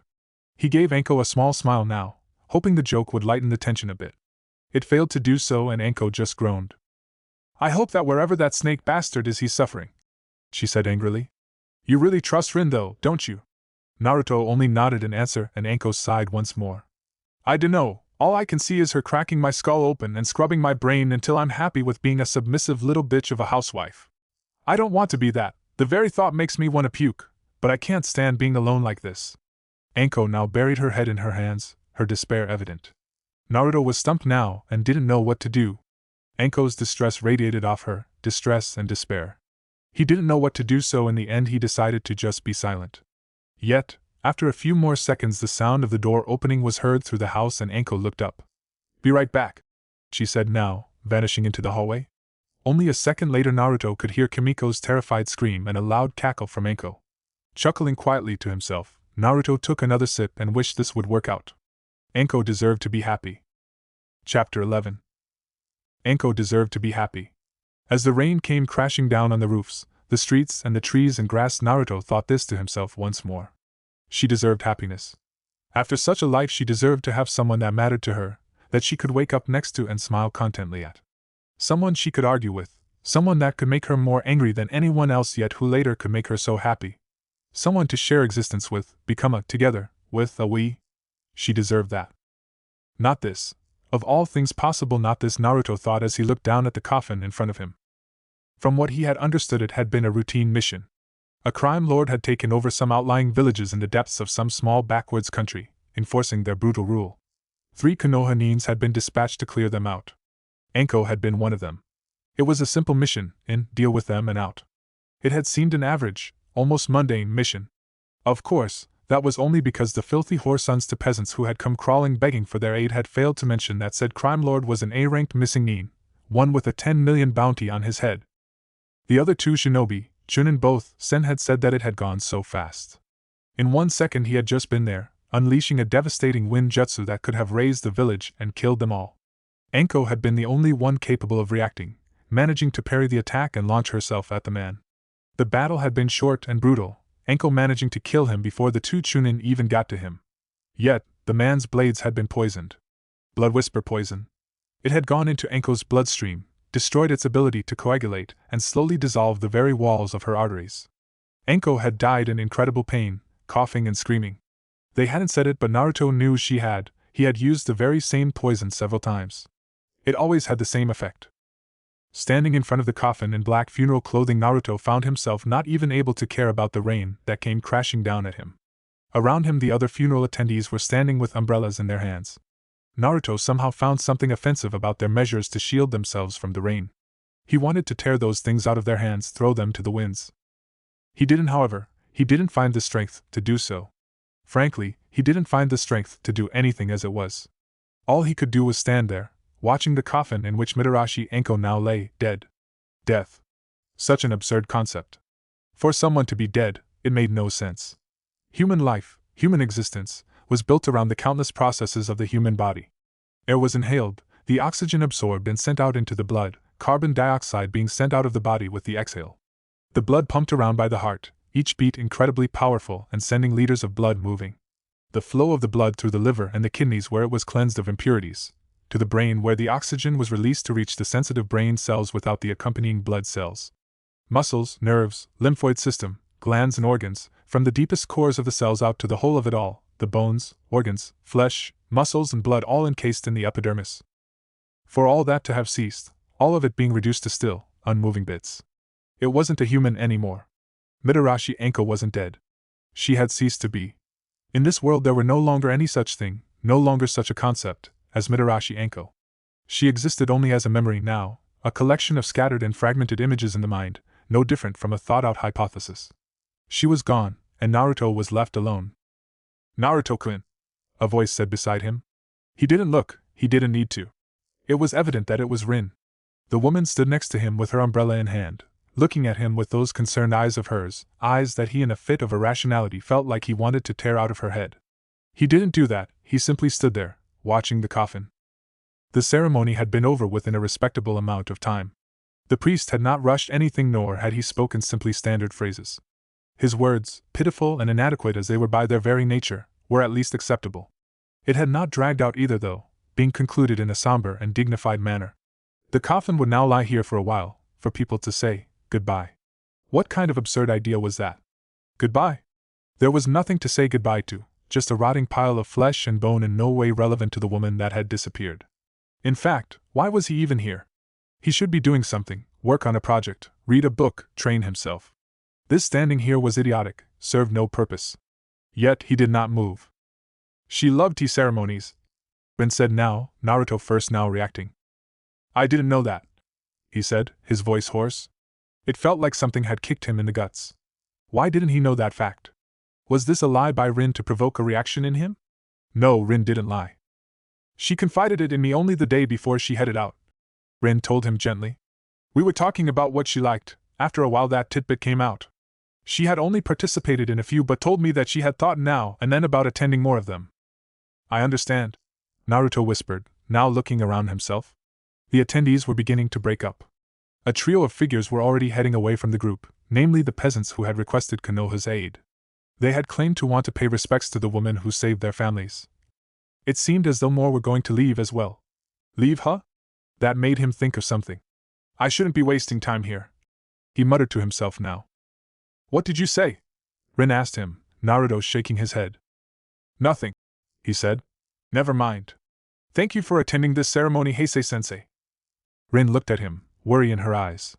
It was the least I could do, she said eventually, and Naruto nodded. I thank you for that. With that, he looked towards the east, towards the village proper. Bye for now, he said, starting to move towards the village once more. There was nothing to be gained by standing by her grave. She was already gone. Instead, there were other things to do. He knew that the peasants were staying at the inn by the city square. That was where they would be heading right now, to pack up and head away from the village. There was, however, a section of that road which went between two neighborhoods, flanked on both sides by high fences. Speeding up, Naruto made sure he'd catch up with the peasants there. It was cold, almost immobile and fixed inside him, yet nevertheless it consumed him. Cold, harsh fury. He found himself whipped into action, refusing to stand idly by now. Not now, not here, not with the evident lies he saw. Rounding the corner, he could see the backs of the peasants and the long, lonely road they were on. With one shunshin, he moved up to stand right behind them, letting the landing be hard enough that it kicked up a gust of wind that none of them failed to notice. They all looked back just as Naruto's hand shot out, grabbing hold of the middlemost peasant's throat and lifted him into the air. Their outcries of shock and fright, combined with the choke sounds the man Naruto held, echoed across the street. Pushing upwards, he hoisted the man a full foot up in the air, leaving his feet dangling, his hands gripping Naruto's in panic, and his face getting redder and redder. So you didn't know, Naruto said, his voice glacial. It cut through the sound of the falling rain like a knife through water. So it just happened to be an infamous A-rank missing nin there?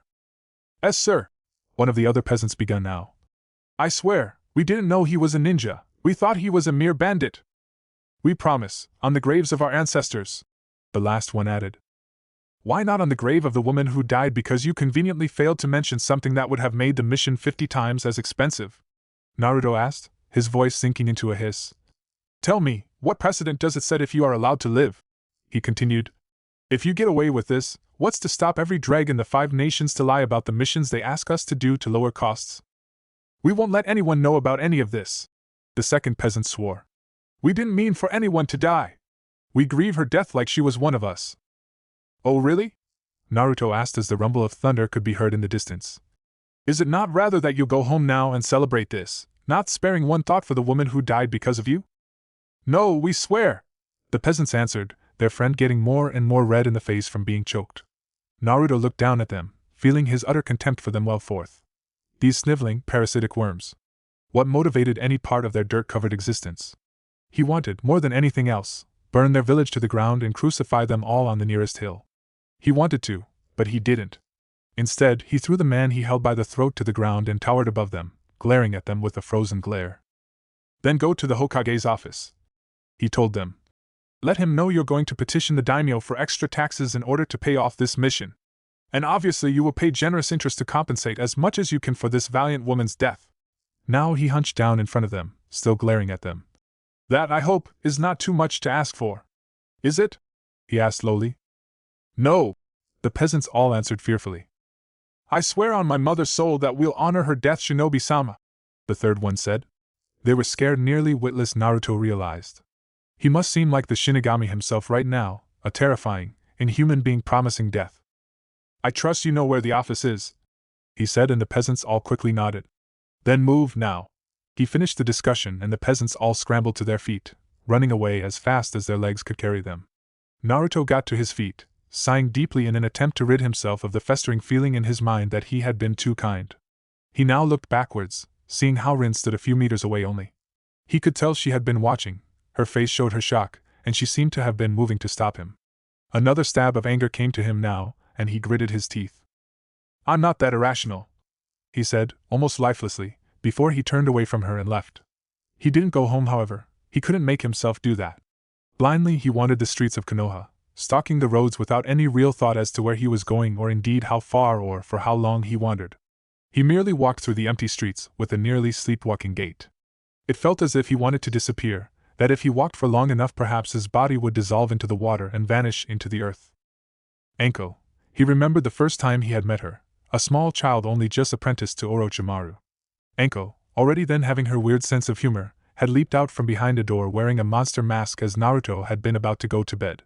He had been terrified and ran away with Anko chasing him halfway around the house before Orochimaru had tripped her and told her to stop it. That was all she had done the first weeks, terrorize and prank him. It was only after a good while that she showed another side. Naruto had a few months into his training been subjected to a powerful genjutsu as part of his training to ignore pain and fear. He had been a mess that night. But Anko had come to him, sat in bed with the then 7-year-old boy, ruffled his hair and told him that surely he wasn't so much of a scaredy cat that he cried for that, not after all the training she had given him. She had always been there after that, like an older sister she had looked after him, always been ready to, in her own special way, comfort and support him. But she was gone, had ceased to exist, and Naruto was left alone. Naruto ended up stopping and looked up towards the sky. The darkness was falling, the overcast sky pitch black. In the far distance he could even hear thunder. He closed his eyes and let the rain come down now, not even able to dryly remark to himself how dramatically fitting the entire world seemed to be. All he did was standing there, letting the rain whip against his skin and the cold seep into his very being. Let him wash away, let him freeze to ice, let the ice melt and let him vanish into the sewers and out into the river. Naruto found himself incapable of caring any more. He didn't know how long he stood there before someone called out to him. "Naruto-san," a voice said through the sound of the falling rain, provoking no response from him initially. Yet when the voice called out once more he turned his head somewhat to look. It was Gyurin that had spoken. She stood a few meters away under the cover of an umbrella, worry in her eyes. "You will catch a cold," Gyurin said now, coming up with the umbrella. Naruto held up one hand to motion for her to stop however. "Being wet and cold doesn't increase the risks of getting sick," he said. "That's a myth." "Still," she insisted, "you can't stand out here like this." "Because?" Naruto asked snidely. "I don't recall you having any responsibility for me." Gyurin sighed now. "Then what will you do?" she asked him. "Just stand here?" "For a while," Naruto said. "An hour or two perhaps. Then I'll go home, fall asleep and when I wake up go back to work." That was all that would come out of this, out of Anko's death. What he felt wasn't going to infringe on his duties. He had this evening to suffer, to grieve, to feel the loss of, and then it was back to work. Anko was a memory now, memories stayed in the back of the head where they belong. That was what he had been taught after all. Gyurin didn't stop looking at him however. "I've got a better idea," she told him eventually, Naruto glancing back at her. "Do you know where you are?" she continued, Naruto looking around for the first time now. He didn't recognize this part of Konoha. "You're right outside our home," Gyurin told him. "The Camellia District. Come with me, we'll get you into some dry clothes and give you something warm to drink. Come on." Now Gyurin took his hand, leading him through the street and towards the nearby district. Naruto didn't find it in him to object. He didn't have the strength to. Instead, he was taken to one of the buildings inside this place that had become the Tsubaki clan's home. Only a few weeks ago there had been nothing here but a meadow, some trees and the brook that ran through the area. Yet, when the Tsubaki clan had been officially recognized and made part of Konoha, Gyurin had been told to pick a good place to build their district. She had, and then, the next day, the entire district had just stood there. Homes enough to house the entire new clan as well as their coming children and families had sprung up in one night. Naruto had suspected that Shodame's bloodline still was hidden away somewhere but never gotten anything confirmed. However it had sprung up, Naruto hadn't thought more about that then and right now he wasn't able to care. He only allowed himself to be led into one of the buildings, Gyurin folding her umbrella and ushering him inside. The building seemed to be built after all available standard designs, a small hallway with a larger kitchen/dining room further in, a bathroom to the left and a living room to the right. No words were spoken yet Gyurin gave him a bathrobe and dry underwear along with a towel and let him into the bathroom. Somehow Naruto found himself beginning to resent her, yet he still didn't object. He just toweled off and got into the dry clothes. When he got out, Gyurin had already made tea and put out 2 mugs on the table in the living room. Like he was an old invalid, she led him in there to sit down on the giant sofa in there, and sat down next to him. She nearly shoved the mug of tea into his hands, and Naruto took a swift, deep swig in irritation. Let him get scalded, at least it'd make her look like a fool. More and more her meddling started to irk him. The tea, however, turned out to be cool enough that it didn't scald him. Glancing at Gyurin, he could see in her eyes that she had anticipated this. "It's like with Orochimaru for me," she said now. "It hurts, you don't know where to go or even if you want it to go away. At times, it feels like it'd be better if you went away. Don't try to tie Orochimaru and Anko together," Naruto said now, only barely stopping himself from snapping. "He was a boy you saw one time. Anko was the only thing that kept me sane. His mother was the only person to ever show me genuine kindness," Gyurin responded. "But you're right, they aren't the same, and I can only imagine how you are feeling." "So why am I here?" Naruto asked, drinking another mouthful of tea. "Because I care about you," Gyurin said. "As does the entire clan." Naruto found himself almost revolted by what she said. Wrong down to the very core. They didn't care about him. They wouldn't if they knew the truth. They saw a savior where there was only a man who had thought to continue Orochimaru's work.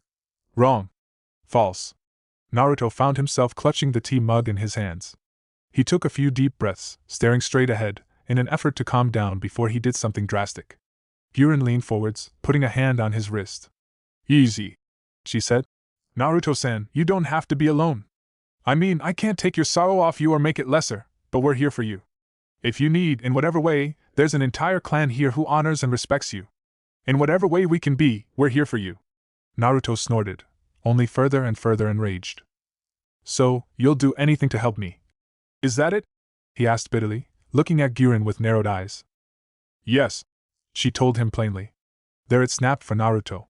He was so disgusted by the ignorant desire to help him she showed, that utter, revolting lack of knowledge of what lay behind his actions in truth. He put the mug on the table with a small slam and turned towards her. Naruto couldn't take this, not that starry-eyed devotion, and he now acted to break it, to make her recoil in horror and throw him out, as he deserved. He leaned in and kissed her, deeply too. Like with all things he had learned, the things taught to him by that whore who had taken his virginity remained clear in his head. He now used this knowledge, letting his tongue and lips run over Gyurin's, capture her completely with his aggressive kiss as his hand reached around to capture her head as well. This was it. He could feel how she recoiled. She'd push him away, recoil in disgust, and throw him out now that he had spat her kindness in the face. In a twisted, despicable show of his pathetic nature, he did what Anko had done, let carnal desire talk. He didn't use it as the shield against loneliness Anko had, though. He used it as a sword to stab into the kindness offered him. That was how wretched he was. When his punishment came, it came fiercer and more powerful than he had expected. He had expected her to freeze up, shove him off her, look at him in shock and betrayal. What he hadn't expected was a punch to the gut, powerful enough to lift him off the sofa. Naruto gave up a choke sounds as the air was expelled out of him savagely, Gyurin's fist feeling like it touched his spine. First now managed to understand what appeared before his eyes again, Naruto found Gyurin standing up, shoving him back into the sofa and placing a crystal blade against his jugular. "No," she told him, calmly and decisively. "That I will not do for you, not now." Naruto had landed with a near crash and still gasped for breath, feeling like he would vomit. He stared at Gyurin, feeling his eyes mist up from the shock. "You're not good for much other than lying there right now, so listen up," Gyurin told him.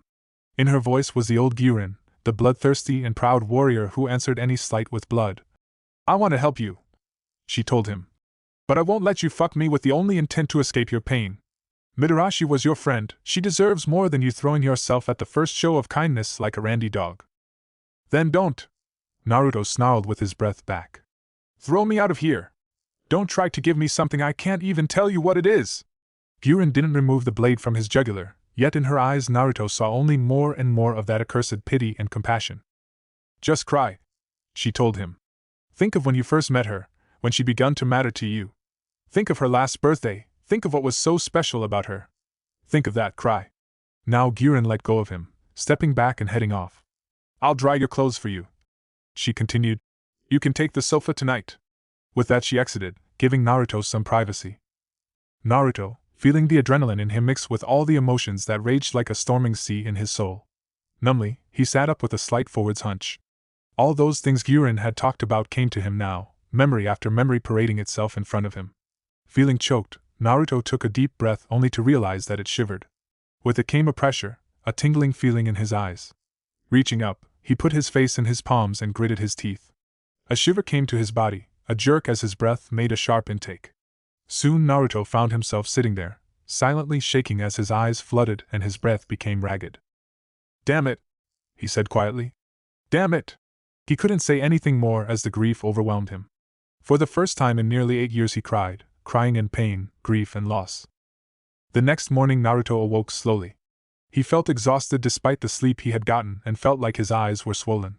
Yet the most startling realization came after that when he realized he wasn't at home. Sitting up straight in bed, he realized it wasn't a bed but a sofa. He looked around at first, feeling a wave of distress, before the memories of yesterday came to him. After a few moments of stillness he sighed, realizing that it wasn't a bad dream. Enko was indeed dead and he... Naruto groaned, remembering what an absolute fool he had made out of himself, both at the funeral and when Gyurin had found him in the rain. He had gone after the clients, quite intent on making them suffer, and when Gyurin had gotten him indoors after his long trek through the rain he had tried to force himself on her. How humiliating! Naruto felt his guts churn as he wondered how he was going to be able to show himself in public after this. "Good morning," Gyurin said from the doorway, Naruto slowly looking towards her. She seemed no worse for wear, the woman, standing in the doorway, leaning against the doorframe with her arms folded. He couldn't see any disgust on her face, however, that had to count for something. "I was going to make a dry remark," he begun. "But good morning to you too." Gyurin gave up a small heh at this and Naruto winced. "There's breakfast if you want to," she said. "I'm heading down there in 5 too." "You have breakfast together?" Naruto asked idly now. With some sleep between him and the funeral things seemed clearer. At least he wasn't going to randomly lash out at people now. "Many in the clan wanted to keep that tradition," Gyurin said. "They always ate together in Oto, and to suddenly make your own breakfast seemed so lonely." "Where's my clothes?" Naruto asked now, not planning to go anywhere in the bathrobe he was wearing. Gyurin threw him a small bundle now and Naruto caught it. It was his clothes all right, dried and folded both. He put them down on the table in front of him and stood up. "Do you mind?" he asked Gyurin now as he planned to get changed. "Actually yes," Gyurin said now. "I think I've earned a look at least, don't you think?" She gave him a sly smirk now and Naruto winced a bit. Was she referring to yesterday? He didn't quite know. If so, it was a low blow, otherwise it was just a bad joke. With a sigh he discarded the bathrobe, he was after all wearing underwear. Gyurin chuckled as he without any real shame begun to don his clothes. "You're not one to tiptoe around with what you've got, I see," she remarked. "Nice abs, by the way." "Since I became Orochimaru's apprentice there wasn't much room for modesty," Naruto said as he put on his trousers. "Especially not after he gave me the subdermal snakeskin. My epidermis is more or less just there for show as it is. I don't feel any real reason to be embarrassed." "I understand," Gyurin said quietly now, some merriment gone from her voice. Naruto looked up at her now as he put on his shirt. "Do you?" he asked, more curiously than anything else. "I am the clan mistress of the Oto survivors," Gyurin reminded him. "I've seen nearly everything." "Point taken," he said. That was true, after all. Despite the new name, this group was still the ragtag collection of people who had survived Oto. They were mutants, maimed people, human lab rats, and all sorts of characters. An idle thought came to him about what kind of absurd end results they might see if this clan became an united bloodline due to all the various bloodlines and mutations that existed here. Most probably this clan would become a long-time favorite client of the medic needs and the R&D department both. He wondered what blood would carry through in the end. Of more interest, however, was whether there was any way of getting out of this. He didn't want to have breakfast with 100 other people right now. Naruto didn't see any way out, however, and when it came down to it, did he have the right to say no after yesterday? Ugh, he winced once more at the memory of what he had attempted. He was disgusting.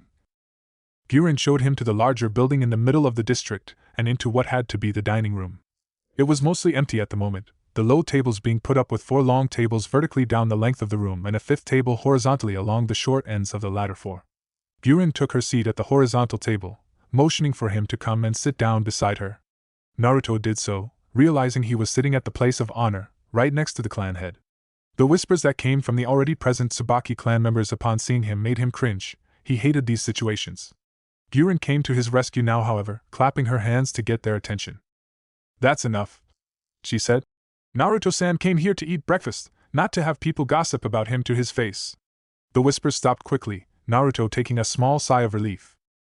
Thank you, he said quietly, Gyurin not smiling as she looked at him. The worst is yet to come, she warned him, Naruto getting a sinking feeling in his stomach again. Only a few seconds later the door on the far end of the room was slammed open, Naruto watching in amusement how Sakan and Jiruba came inside, both looking utterly exhausted. Sakan seemed to only have thrown his clothes on and had the shirt hiked open and hang off one shoulder, while Jiruba was yawning massively and scratching himself under the shirt. Morning, Sakan muttered sourly. Ain't the food done yet? Jiruba added.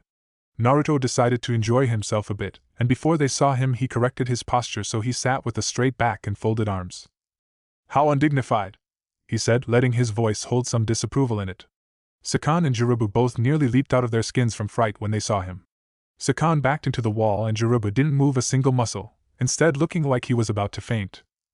Good morning to you too, Gyurin said with a small smile, there being something bloodthirsty in it. Please do take a seat and try not to embarrass the clan any more, she finished with a glacial tone in her voice. However, she then winked subtly at Naruto, who found himself forced to suppress a smile. Sakan and Jiruba both put their clothes into order and sat down by the tables, either of them saying as much as a peep. Naruto had to admit to himself, that was indeed entertaining. More and more people arrived and their disheveled, sleepy appearances became a steady source of amusement. Dry remarks and disapproving stares made them nearly either break down and cry or run away in fear. He shouldn't take this much pleasure in it, should he? Within not too long time the room was filled and the mood suddenly was outright oppressive. He could tell they hadn't expected to see him here. The awkwardness is so thick one can cut it with a knife, he muttered to Gyurin. It is almost pleasurable. Welcome to my life, Gyurin said. Right, everyone, she now spoke out. As I said earlier, Naruto-san has come over to share breakfast with us. He's not here to investigate us or lead us into a hopeless battle, so let's just enjoy our breakfast as usual. With that it seemed that the signal to begin breakfast was given. Several people came out from one of the side rooms now, carrying with them large pots of what to Naruto's sensitive nose seemed to be fish of some kind. When one of said pots were put down in front of them he raised one eye. Indeed it was fish, soup more precisely. Quite interesting, he had never had that for breakfast. The setup became quickly evident. They seemed to take turns being the ones who made breakfast. Naruto wondered if they had set teams or randomly chose people to cook each day. Still, the soup did taste good and from what he could tell it was nutritious too. Looking around, Naruto silently took in the sight of the Tsubaki clan at breakfast, analyzing what he saw. Jugo sat some distance away with Isaribi beside him. Soon he would head out to work alongside his contact person and Isaribi would do whatever she did all days. Not ninja training, Naruto knew that Isaribi had blindly refused to have anything to do with it, so what she did remained to be seen. Still, the two seemed very happy, talking about something he couldn't make out. Isaribi didn't even wear her bandages anymore and Naruto could tell her scaly skin was steadily receding. Glad to see that Tsunade-sensei's experimental treatment worked. Zaku and Kin sat further away, Zaku having healed from his wounds, and beside them sat a third person, their teammate Dosu, who had been incapacitated and wrapped in bandages during the battle. How poor had medical treatment been at Otogekyo, Naruto wondered. The boy had been a scarred mess under the bandages covering his head, but now his face was almost completely back to normal thanks to Tsunade as well. The three of them were silently eating, having a look of complete focus in their eyes. Seemed like they were taking the academy seriously. Yet in a way, the most curious thing he saw was that Tayuya was one of those who came with the food. To see the fierce and hostile woman do something like this voluntarily was strange. Can't believe your eyes, I take it, Naruto-sama, Sakan said now. Naruto looked at the man who currently was sitting 2 seats away from him, Kimimaro sitting between them. That would be a good description, yes, he admitted. To see Tayuya serve food makes me want to check for a genjutsu. Sakan grinned maliciously. You haven't heard the news then, I take it, he said. She's gotten the hots for her contact person and wants to become more feminine in order to. No more was said, for Tayuya was walking past them right then, and without missing a beat she turned the pot over and shoved it down over Sakan's head. Shut your fucking mouth, she snarled, beat red in the face, and the next second her eyes came to meet his. Naruto, sitting with the bowl in one hand and the chopsticks in the other, raised an eyebrow as he looked at her, seeing how the embarrassment blazed in her face. Such massive response for so little, you only invite further teasing, Naruto said as Sakan began to flail wildly with the pot still stuck on his head. Kimimaro wasn't even paying attention and simply ate. You're not leaving the district until you clean that up, Guren said, not having even looked at it either. Were these kinds of things standard? Naruto didn't know, only that Tayuya fled, taking the pot off Sakan's head and leaving him drenched in soup as she retreated out into the kitchen. Oh man, I just washed these clothes too. He sighed before he began to eat again. Naruto felt a sinking feeling in his guts. So this kind of things were normal? The Tsubaki clan suddenly seemed less idyllic than it had initially appeared, even more so when suddenly a chopstick came twirling through the air, Kimimaro catching it right before it hit his face. Looking down along the rows of tables, Naruto saw how a pair of the Tsubaki clan members had begun to fight over something, and right now one of them was drenched in fish soup and was right in the middle of performing a suplex on the man responsible.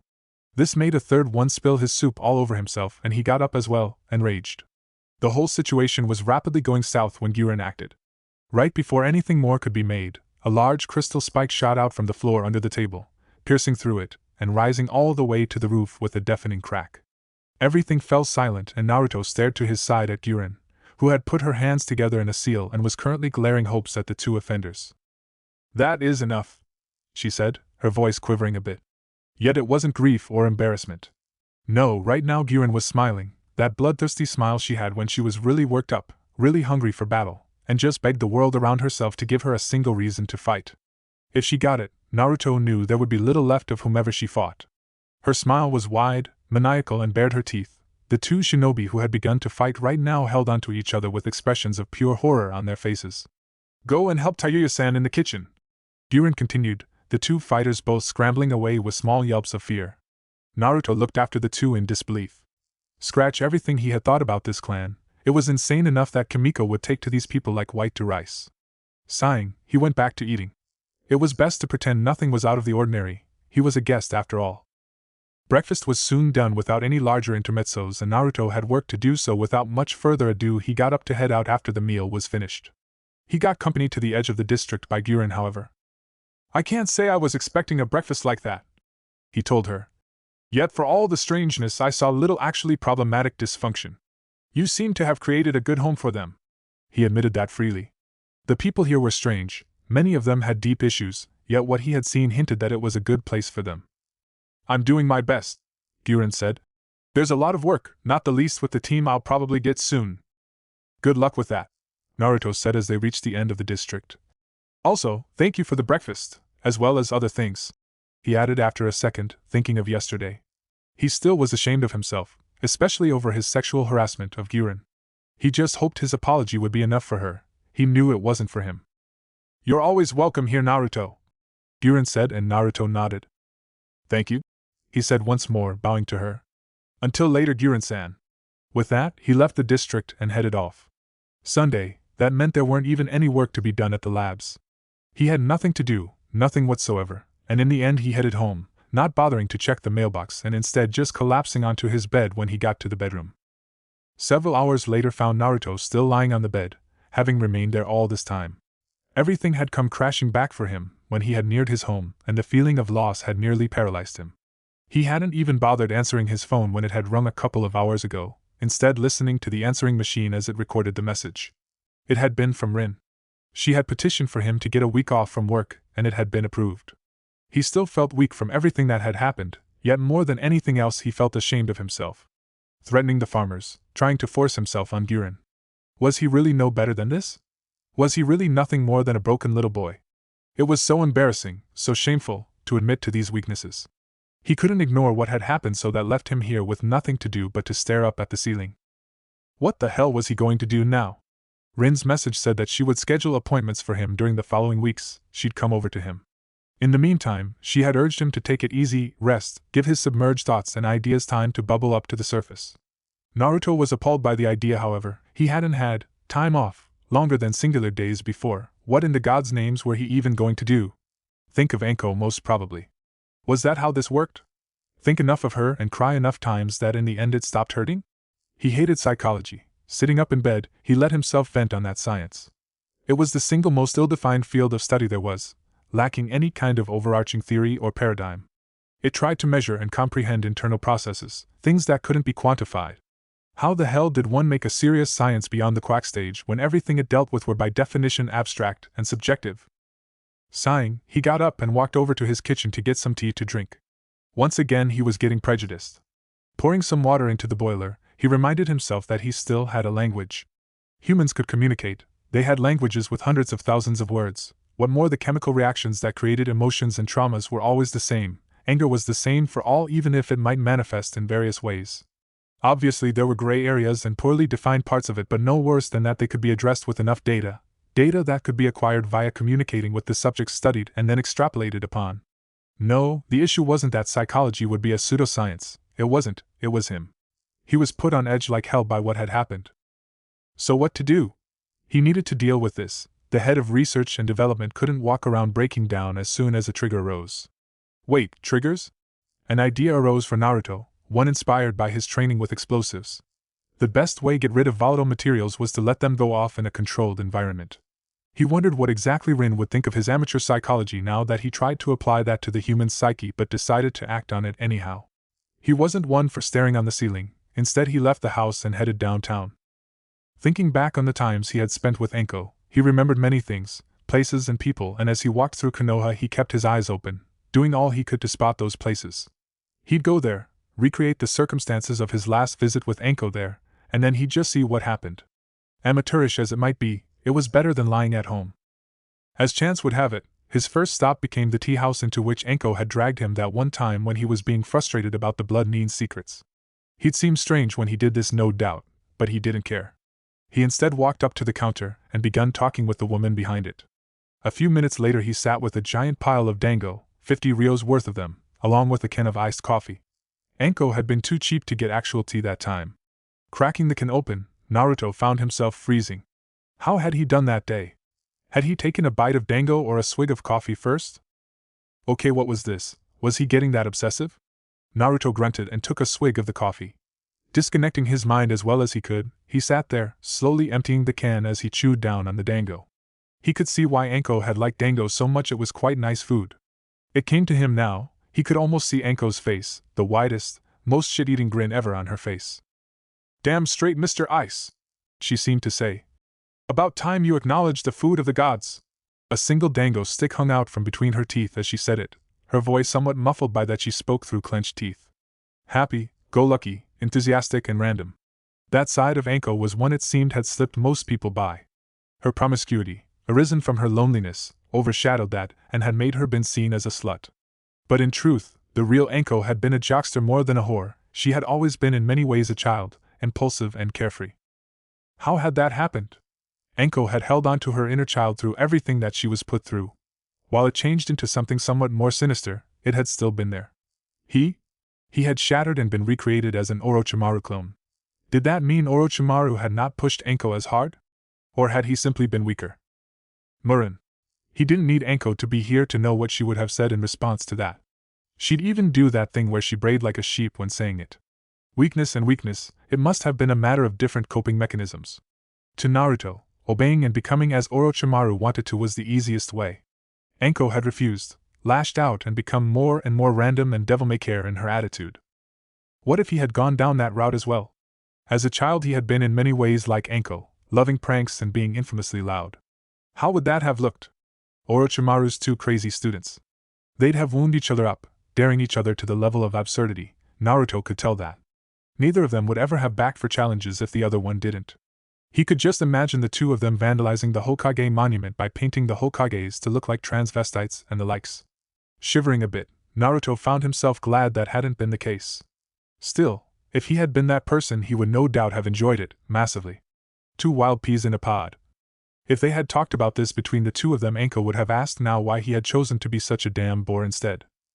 I don't think I chose, he thought to himself, leaning back as he looked up at the sky. It just turned out that way. Orochimaru had set out to make Naruto a carbon copy of himself. Knowing what the man had known, the jutsu he had had at his disposal, it was a genuine question of what the man had planned. One of the most worrying jutsu Naruto had seen documented spoke of actual mind transfer. The user pushed himself into the mind of the victim, sealed the victim's mind away, and took over the body like a parasite. A technique disgusting beyond words, but then again, that was a good description of Orochimaru.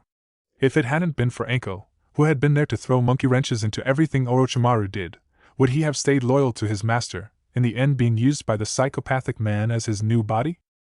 Enko had been his guardian angel. Through her random and stumbling methods she had saved him, once for certain, perhaps even twice over. And he hadn't even been able to help her to a better life. Why not him instead? He who wanted for nothing as it was. Why she who wanted so much more? Survivor's guilt, Naruto's mind clasped down on that detail instantly. There he had it. He owed Anko so much and hadn't been able to do anything for her. There was a massive source of regret and angst. He'd have to remember that. Digging out a small noteblock, he scribbled down the details and pocketed it. Taking a stick from the pile of dango he still had, a good 40 ryos worth, he went on. The clients, that village who had not mentioned the A-rank missing Nin. Forcing himself to be rational, he concluded bitterly that if the Hokage, the administration, and indeed Narino Ibiki himself hadn't concluded that the clients had lied, then it was pretty rich that he would claim that they had.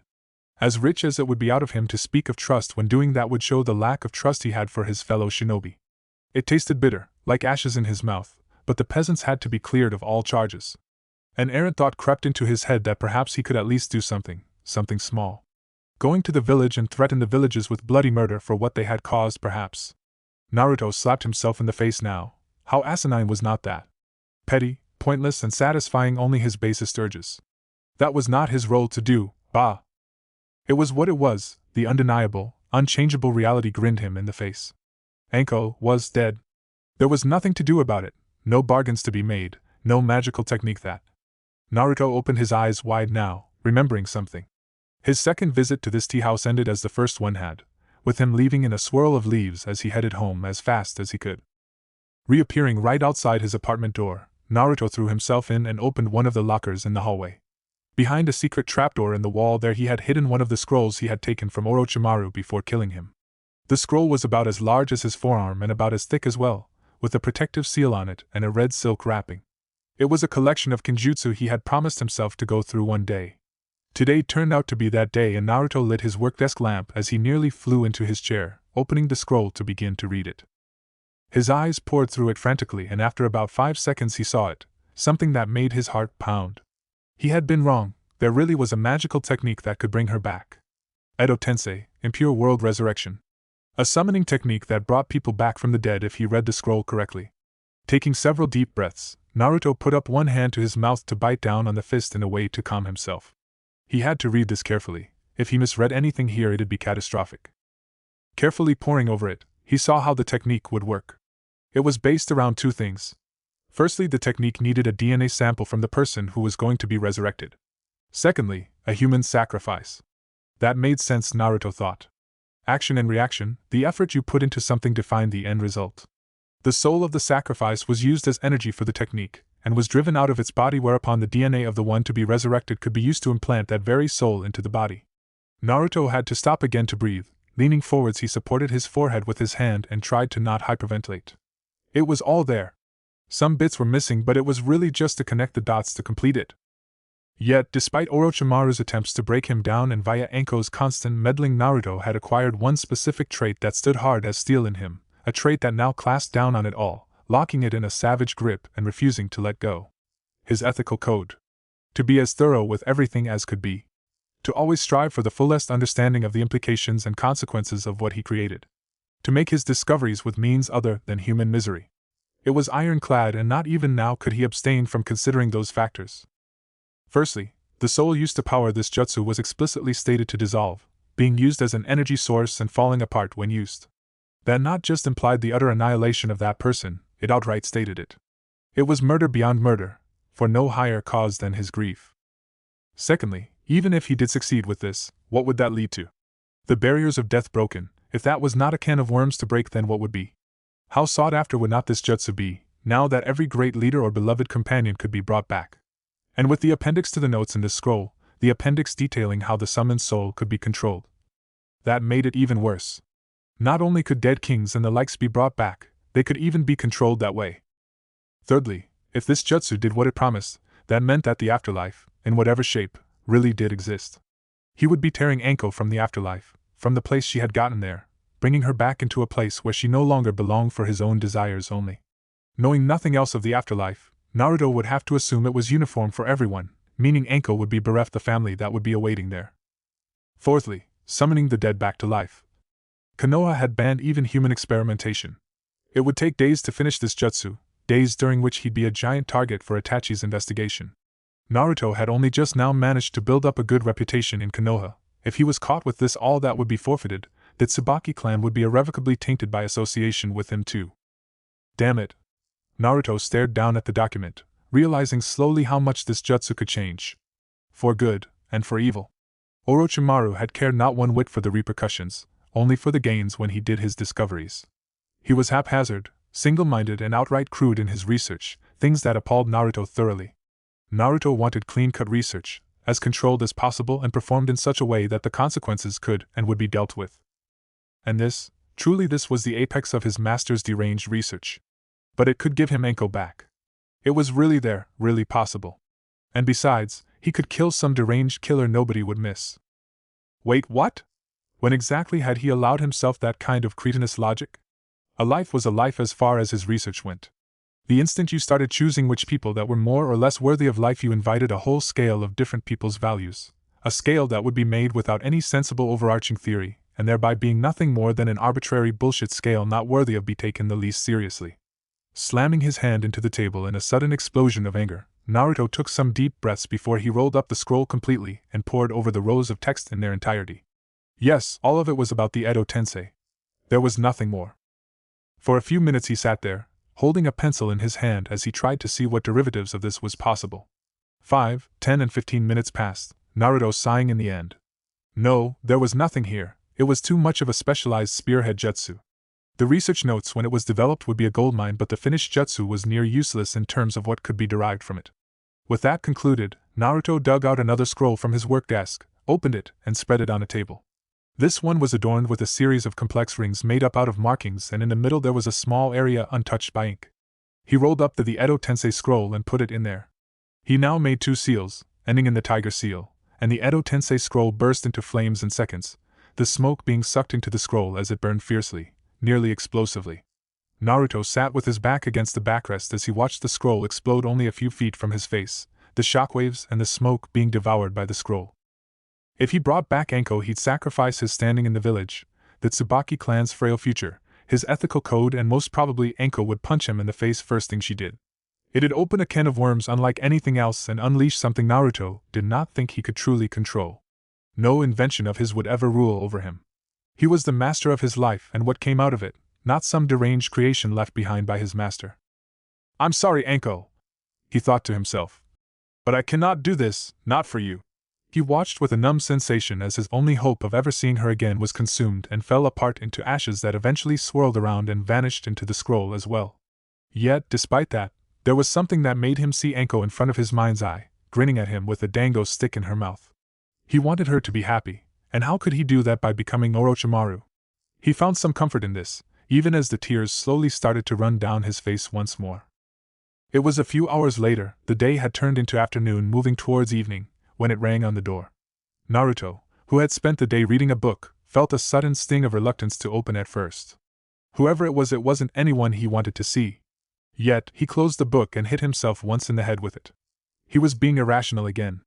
Getting up from the bed, he walked over to the door and opened it, seeing little before he was pile-dived by his little sister. Kimiko crashed into his midsection, wrapping her arms around him even as he stumbled backwards. Are you okay, Onaizen? She asked, Naruto hearing the urgency in her voice. Is there anything I can do for you?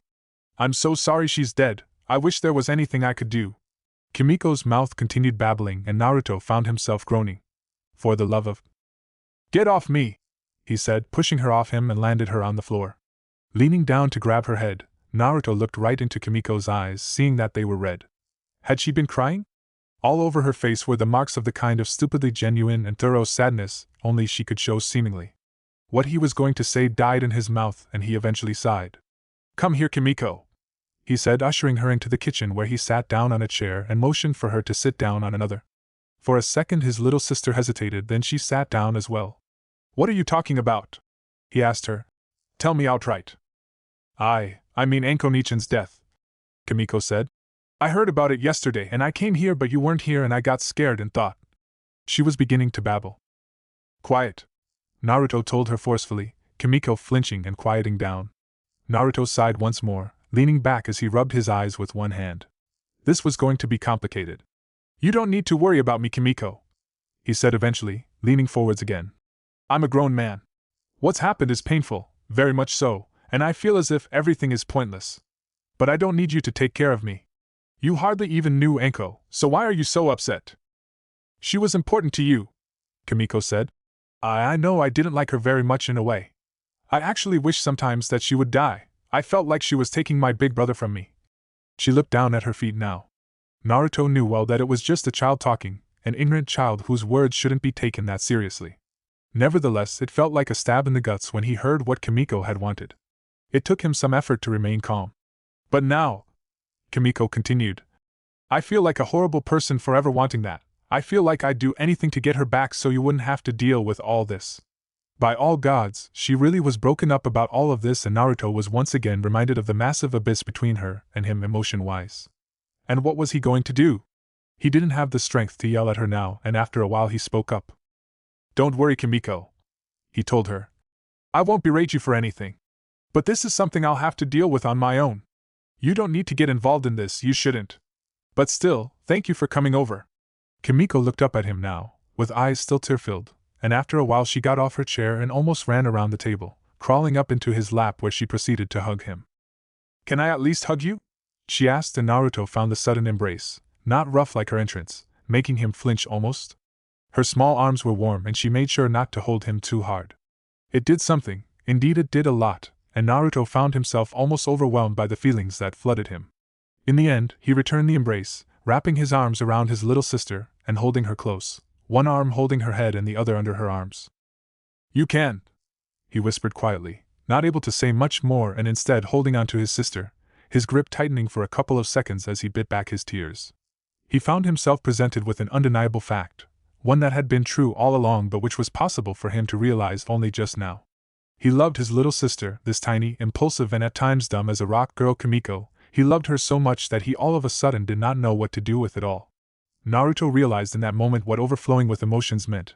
There was no way for him to channel it, no way to truly express how much the little girl now curled up in his lap as she hugged him meant to him in this moment.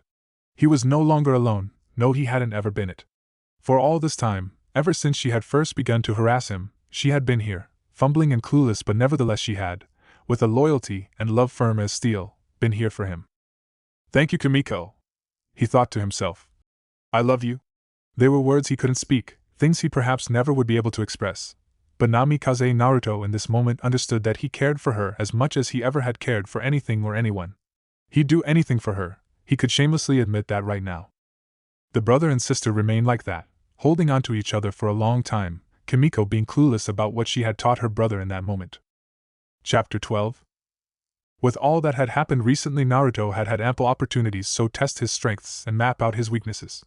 Months on the move while searching for Oto, and not the least that last terrible battle, had tested him to his limits. Naruto had built up a complete picture of his abilities and weaknesses during his Oto travels.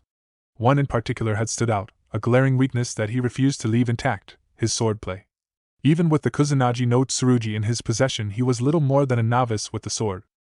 This was why he had taken this leave as a chance to begin frequenting Training Field 101, the training field that had sprung up close to the Tsubaki district, a large forest, more open and spacious than the others. It was a perfect place to put himself through his kenjutsu drills. Fortunately, he had a perfect ally to help him teach himself. At the moment, Naruto and Kimimaro had both pulled off their jackets to free their torsos and arms so they could move as freely as possible. They needed it, both of them were moving in ways no human would be able to. The pale bone-wielding last of the Kaguya, now one of the Tsubaki, had just dodged under a swift slash from his opponent, crouching far enough down that there were barely 2 feet between the sword passing over him and the very ground. Countering by rising quickly from the ground, stabbing towards Naruto's side, he found his attack thwarted by Naruto putting one hand on his and using it as leverage to leap over him. Kimimaro reversed the grip, however, and leaped after, the two of them ending up midair where Naruto kicked towards Kimimaro's face, the leg blurring in the last second and then coming suddenly from the other direction thanks to a bindingly fast twist of the knee. Kimimaro avoided it, leaning his head further back than any human could, and the kick passed over his head. Using the momentum he had, Kimimaro rotated backwards and kicked upwards, a bone spike shooting out of his foot and nearly piercing Naruto's head. Kicking away, Naruto separated from Kimimaro and the two of them landed several meters from each other, Naruto swiftly raising his sword in front of him and Kimimaro twirling his two shorter bone blades around. Well? Naruto asked now, singular beads of sweat having begun to appear on his brow. Kimimaro caught his swords and brought them to a halt now. You have progressed well, Naruto-sama, the pale boy said with a voice as soft as always. There is a flow to your attacks now. I only see a few of the 1,000 tiny mistakes you made in the beginning. Naruto nodded at his opponent's words. Retrieving his scabbard, he sheathed the kusanagi and bowed to Kimimaro, who returned the bow. Good, Naruto said thoughtfully, putting the kusanagi into its sheath. And as I have said before, Kimimaro-kun, your only limiter is your disease. How are things progressing for you? They are progressing well. Kimimaro absorbed his 2 short swords into his body. Tsunade-sama told me that they are considering many different treatment methods. Even if they do not work out, the medicine she's made for me will give me up to 5 more years. Naruto looked at Kimimaro, almost chuckling at his fatalism. Even now the boy clung to his unemotional, resigned look on things. It was cathartic to watch, however. With the death of Anko only a few days behind him, it was somehow calming to see someone who faced his oncoming death with such zen-like grace. However, it was with that though, that was not why he was here. Naruto now held the kusanagi horizontally in front of him, letting his index finger run only a single millimeter over the blade. When he reached the end, however, he flicked his finger at the tip of the sword, sending a single note resonating, shivering through the air. After this, he sheathed the kusanagi, the blade still ringing. Let us do it once more, he said, letting one hand slowly wrap itself lightly around the scabbard, his thumb pushing the sword out of the scabbard by only a single inch. Kimimaro nodded wordlessly. 2 slender swords came out from his wrists again, right into his hands, and Kimimaro held up them both, greeting Naruto with his swords, and Naruto did the same. The next second both of them moved. With a speed only select few in Konoha could hope to equal, they threw themselves at each other, Naruto being the first to attack thanks to his greater reach. His attack was a wide, blindingly fast such which saw the kusanagi move out of the scabbard and in an arc that would have cut Kimimaro diagonally in 2, from one hit up to the other shoulder. Yet Kimimaro avoided it, throwing himself under the arc of the sword and stabbed at Naruto's chest. Something happened though, when there were only inches left to Naruto's aorta, the biggest of all the arteries in the body. His eyes widened and his fingers turned numb, which left his swords to fall from his hands. All of a sudden vertigo hit him, a savage one which sent him crashing into the ground without any control. Naruto skid to a halt, sheathing the kusanagi in the process, and looked back to see a heaving, panting Kimimaro lie prone on the ground several meters away, trying to push himself off it. His swords lay discarded and he was utterly out of the fight, incapacitated. That, as someone said, will have to be called a success, Naruto said, walking over to Kimimaro. The last of the Kaguya did not remain prone for too long. Already when Naruto came over to him he had gotten to one knee, and despite shivering heavily he soon came up on his feet. What was that, Naruto-sama? The young boy asked, wiping his mouth with one sleeve. I have no name for it, Naruto said. He was not going to let go of any information on his latest creation to anyone. What it did was to make kusanagi vibrate at a high frequency, too high to be heard by the human ear. This chakra-created vibration would affect the inner ear of anyone who was close enough to hear it, roughly a foot at most, and would make them lose all sense of balance. A trivial little technique really, some basic understanding of ninjutsu, anatomy and physics, and thus a new technique was born. Admittedly it was not he who had come up with the concept, however. The idea had come from one Tsubaki Dosa's sound-projecting device on the special gauntlet he wore. Said gauntlet had the same effect, albeit via a slightly different method. It had inspired Naruto to create this now nameless technique. He looked forwards to continuing to develop it. His battle with Suigetsu had pointed out that he needed to grow as a swordsman. The kusanagi currently sheathed at his hip was a masterpiece, an artifact as powerful, the most legendary of swords, and it would be wasteful to not use it to its fullest extent. Nevertheless, I have manhandled you enough for today. I thank you for your help, Kimimaro-san. It was much needed. Taking a deep breath, Kimimaro straightened up and bowed at him despite still being dizzy. It was my honor, Naruto-sama, he said, Naruto idly thinking to himself what a two-dimensional character the man was. He was almost totally bereft of emotions beyond uncertainty and satisfaction at his duty, utterly submissive and completely uninterested in anything but previously mentioned subservience. Surely there had to be something below that exterior, some quirk, habit, or interest. Maybe a fondness for origami? A preference for a certain sort of underwear? Why not an obsession with looking pretty? The image of Kimimaro came unbidden, an image of Kimimaro lying on his stomach on the bed with his legs crossed in the air behind him and with a nail file in his hands.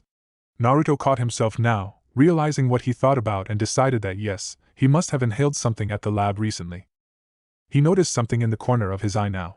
Something was near, standing a distance away between two large trees, semi-hidden as it looked at them. Not expecting to see anyone else here, he reacted powerfully. Finally honed instincts activated him fully and the Kusanagi came out, Naruto pointing it towards the hidden figure and extending the blade. Kimimaro only first now noticed and turned his head towards the hidden figure just as the Kusanagi grew and shot towards the figure, the blade stopping as it crashed into the tree and pierced it, only inches from slicing through the watcher's head. A small shriek of fright came from the watcher, and only just now Naruto saw who it was. To his surprise it was Isaribi who had shrieked, the sword having buried through the tree right next to her jugular. Beside her, Jugo stood with wide eyes. He hadn't had time to react. "Unwise to sneak up on me like that," Naruto said, not showing that he felt somewhat embarrassed at the moment. He was still in Konoha, he reminded himself, so why did he have this hair-trigger temper? Retracting the Kusanagi's blade, he sheathed the sword quickly. Sorry," Isaribi said, still somewhat pale. Getting out from beside the now pierced tree, the girl was breathing a bit quicker and her voice shook a bit. Well, me and Jugo-san heard you were here, we just wanted to say hi." "Yes," Naruto said now. "It has been a while, has it not?" Considering how they had traveled together, only the two of them for a good while, it could be seen as somewhat cold of him the fact that he hadn't even talked with them since they got to Konoha. "I see that your treatments are progressing well," he continued now, pointing at his cheekbone to clarify. This perked Isaribi up. Evidently she was overjoyed to be rid of the Kaima transformation. "Yes, really," she said happily. "Tsunade-sensei tells me I'll be rid of it within a few more months." Naruto raised an eyebrow at this. Now there was an optimistic estimate. As Isaribi and Jugo came up to them, Naruto decided to ask. "May I examine it?" he asked, and Isaribi nodded. She trusted him enough to let him do this. With a furrowed brow, Naruto leaned in now, raising his hand and examining the girl. Prodding at the skin around the scales still noticeable, he could feel the skin around the edges being much softer. What exactly had Tsunade come up with? It felt as if she had cut it out at the source, stopping Isaribi's body from producing the keratin that made up the scales and instead letting the skin grow back as the scales were gradually worn out. "Fascinating," he said to himself. "Next time you see her," he now told Isaribi as he ceased his examination and stood up straight again, "give Tsunade-sensei my regards, this is a true achievement on her part." Isaribi smiled and nodded, a smile showing her utter joy over being rid of the scales. "And what about you, Jugo-san?" Naruto continued. "You were integrated into a team, I've heard. How is that going?" Unlike Kimimaro, who was off active duty for the time being to recover, Jugo had been placed with the Jonin. Having informed them of Jugo's ability and its mental side effects, Naruto had been pleased to hear that the administration had taken measures to ensure that the Jonin he was with would be able to handle it. He didn't know who it was, however. "It's going great, actually," Jugo said. "I was a bit worried at first. My contact person has a genin team, but it works out well." "Who is your contact person?" Naruto asked now. "Mato Gai-san," Jugo revealed, and Naruto nodded. It made sense, really. The green beast of Konoha was as much a juggernaut as Jugo ever could hope to become. If Jugo ever snapped, Naruto could only see Gai taking him on without hesitation, enjoying it massively to boot. The man was a juggernaut, absurdly strong, frighteningly skilled, and with a will of pure titanium alloy. "How have you found him to be thus far?" Naruto asked. While he found the choice sensible, he knew that many people, idiots mainly, would be unable to look past the man's eccentricities. His philosophy of youthfulness made him a running gag to many of the more cretinous Konoha villagers, but Naruto had no problem with the man. As he had once said to Anko, the man was no more of an idiot than the other villagers, and at least he had a world view that was his and he stuck to it. "He's very passionate," Jugo began uncertainly, Naruto raising an eyebrow. "Meaning?" he asked, and Jugo grinned awkwardly. "Well, the first thing he did was tell his genin to watch from afar and then order me to transform fully," he explained. "He said he would not accept me unless I showed him everything I could do. I transformed, everything faded to red, and when I woke up I was lying in the hospital with bandages all over. The first thing I saw was Gai-sen hobble past the room I was in with one leg in a cast and a crutch, a bandaged head and his other arm in a sling as Tsunade-sensei was chasing him, screaming about how she'd smash his idiot brain out of his empty head. I think she was wielding an entire vending machine too." Naruto couldn't help but smile slightly at this. "It seems your reputation preceded you, Jugo-san," he said. "I've never heard of Mato-sen being that eager before." "Others said the same too," Jugo admitted, looking somewhat pensive about the whole thing. "I was pretty worried enough. It didn't feel right that the first thing I'd do was to show that side of me to my contact person. I was almost about to ask to be suspended from shinobi service." "Really?" Naruto asked, and Jugo nodded. "Gai-sen talked me out of it, however," he said. "He and his team came and visited me during the day. One of the boys, Rock Lee-san, said that he was looking forward to fighting me too one day. Jugo got something awkward in his smile now, yet he also seemed happy. Gai-san promised me that he'd make sure I never slipped again and that he looked forwards to teaching me controlling it. The man is like that, Naruto said. One could put him in front of a rock slide and his first reaction would be to see if he could stop it with his bare hands by smashing the rocks aside. The worst part is that I am not sure he would fail either. But you are happy with the team? Jugo nodded. Yes, very much so, he said. The genin are great kids and they have a fantastic teacher. I'm happy to be part of their group. Naruto felt for some reason like something almost welled over inside him now. Part of their group, huh? Forcing himself to seem impassive, Naruto nevertheless felt a sense of triumph, of contentment, that Jugo had been so accepted. Oh, also, Jugo said now. One of the genin, Rock Lee-san, said that you had helped him as well with his chakra. Ah, yes, that case. Naruto remembered it well. He and Tsunade-sensei had managed to work together to an astonishing degree on that case. When the woman wasn't focused on delegating everything on her table, or drinking herself silly, she was brilliant to say the least. The boy was born with a severe case of chakra arrhythmia. Naruto began the story. His chakra was, to put it simply, impossible for him to get a hold of. Ninjutsu and genjutsu both were impossible for him to use. He was studying at the academy but had no real chance of mastering any of the Academy 3 jutsu, and thereby wouldn't have been able to graduate. Tsunade-sensei and I worked together in an attempt to stabilize his chakra network. I suppose one could call what we achieved a success. He was given a series of seals tattooed on him which helped stabilize his chakra network enough that he can use the Academy 3. Still, that's the extent of what he can use. We came no further with it. That's not just, I'd say, Jugo commented, and Naruto shrugged. Perhaps, he said. Our goal was to give him full functionality. As it stands, the only help we gave him was giving him the ability to pass the genin exams. Wasn't that the goal? Isaribi asked. No, Naruto said. I never base my projects around a real-life scenario. I aim at general achievements. In that case, the goal was to habilitate him so he could use his chakra network fully. Isaribi said now. Sorry, but what does habilitate mean? Naruto felt a small tinge of irritation but chose not to acknowledge it. She was just a child after all. You know what rehabilitate is? Naruto asked, Isaribi nodding. Rehabilitate is restoring someone to normal condition. Habilitate is when normal condition never existed. What we are doing with you is rehabilitation, restore you. What we did with Rock Lee was habilitation, give him a skill he was born without. From that perspective, it was only a qualified success. We did help him graduate, but his chakra network is still underdeveloped and will remain stunted. That seems sort of harsh, Jugo said. He is a ninja now and he can become a successful one by specializing in taijutsu, right? That would be like saying my treatment was a success simply because I've gotten 5 more years. Kimimaro cut in now. Isn't that the case, Naruto-sama? He asked. Yes, I will live longer, but I'm still going to die ahead of my time. A real success is achieved first when it is complete, when I will live to die at the same age as others. Much like that, yes, Naruto said, noticing that Kimimaro was quickly comprehending his mindset. What we learned with Rock Lee became too tailor-made for any further applications. If we had achieved a real success, we could have used that technique for others as well. As it is, we'll have to tailor it from scratch for every new patient. That's not an efficient method. He noticed now that Isaribi listened very closely. There was a look of focus in her eyes. She didn't just listen, but she outright devoured his words. Naruto realized with no small sense of triumph that the girl had come to idolize both him and Tsunade-sensei. The 2 people who had saved her, cured her from that damned Kaima curse. Obviously that was idle material. Should he perhaps direct her towards the labs? Or why not towards the medical corps? Either was possible, and the frontline shinobi got plenty enough people anyhow. Part of it is that we are always understaffed, he said now. Most of our personnel comes via the students who fail the final academy tests, making us a second-rate field of work. Many promising people leave the shinobi services altogether rather than being second-rate and constantly reminded of their great failure.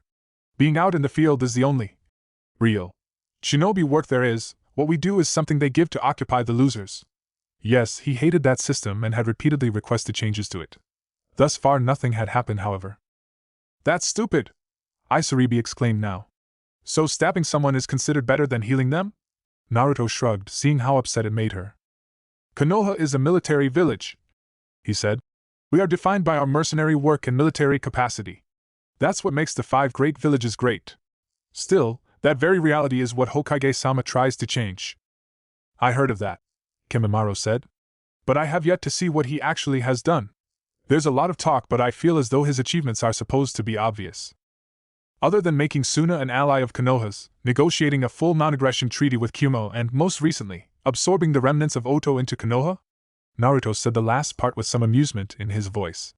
Many Kages would have been happy to slit all your throats and call it a day. Kyuubi of all villages? Jugo asked. All I've heard says that Kage is the most belligerent man there is, that he respects only strength. 9 years ago Kyuubi used peace negotiations as a pretext for trying to kidnap the heiress of the Hyuga clan Hyuga Hinata. Naruto told them. The ambassador cum kidnapper was killed and Kyuubi used that as an excuse for demanding the killer to be handed over, the killer being Hyuga Hinata's father and the head of the Hyuga clan. What? Jugo asked. Wait, so they wanted him to be handed over for defending his daughter against the kidnapping attempt? What kind of, what? The man was speechless. The laws were on their side, Naruto said. The man was protected by diplomatic immunity and Kyuubi spun it very well. So what happened? Isaribi asked. The short version is that Hokage-sama went to Kyuubi Kagure on his own and beat up the entire village. Naruto chuckled, realizing fully how absurdly powerful that made Minato.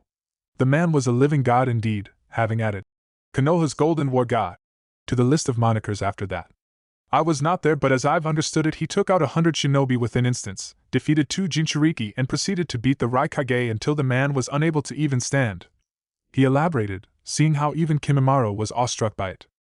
That is the most incredible thing I've ever heard of, Kimimaro said. If it was not you who said it, Naruto-sama, I would assume the man who said it was lying.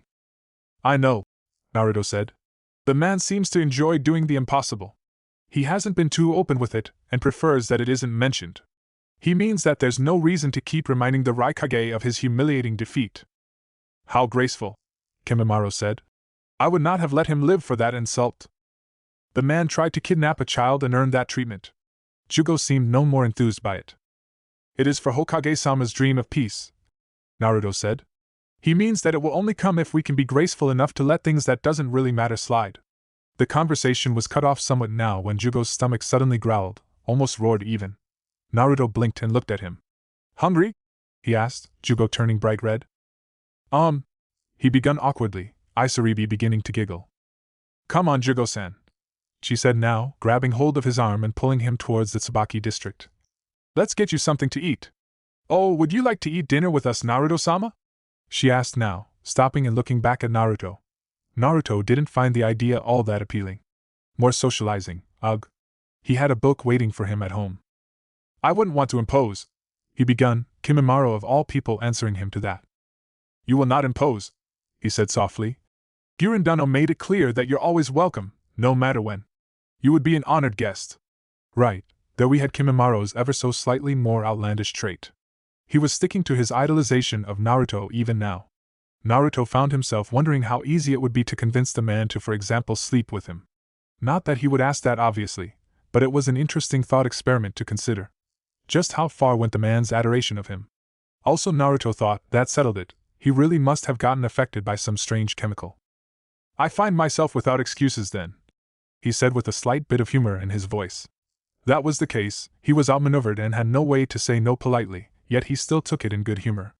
Following the group towards the district, he kept up the conversation about this and that, being cut off however as they actually neared the district.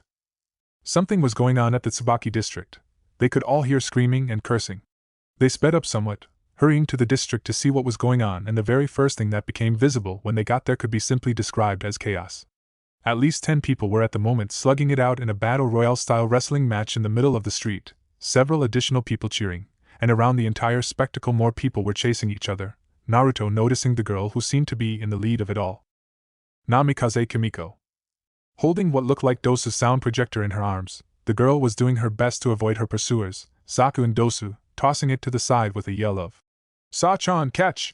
And the device did fly straight into the waiting arms of one of the former Fuma kids, Tsubaki Sasami. This girl, a willowy, red-haired girl, danced away from Kin's attempt to grab her and weaved to the side to dash past her. Naruto found himself staring at the entire thing, almost absently moving up to Kimiko and grabbing her head.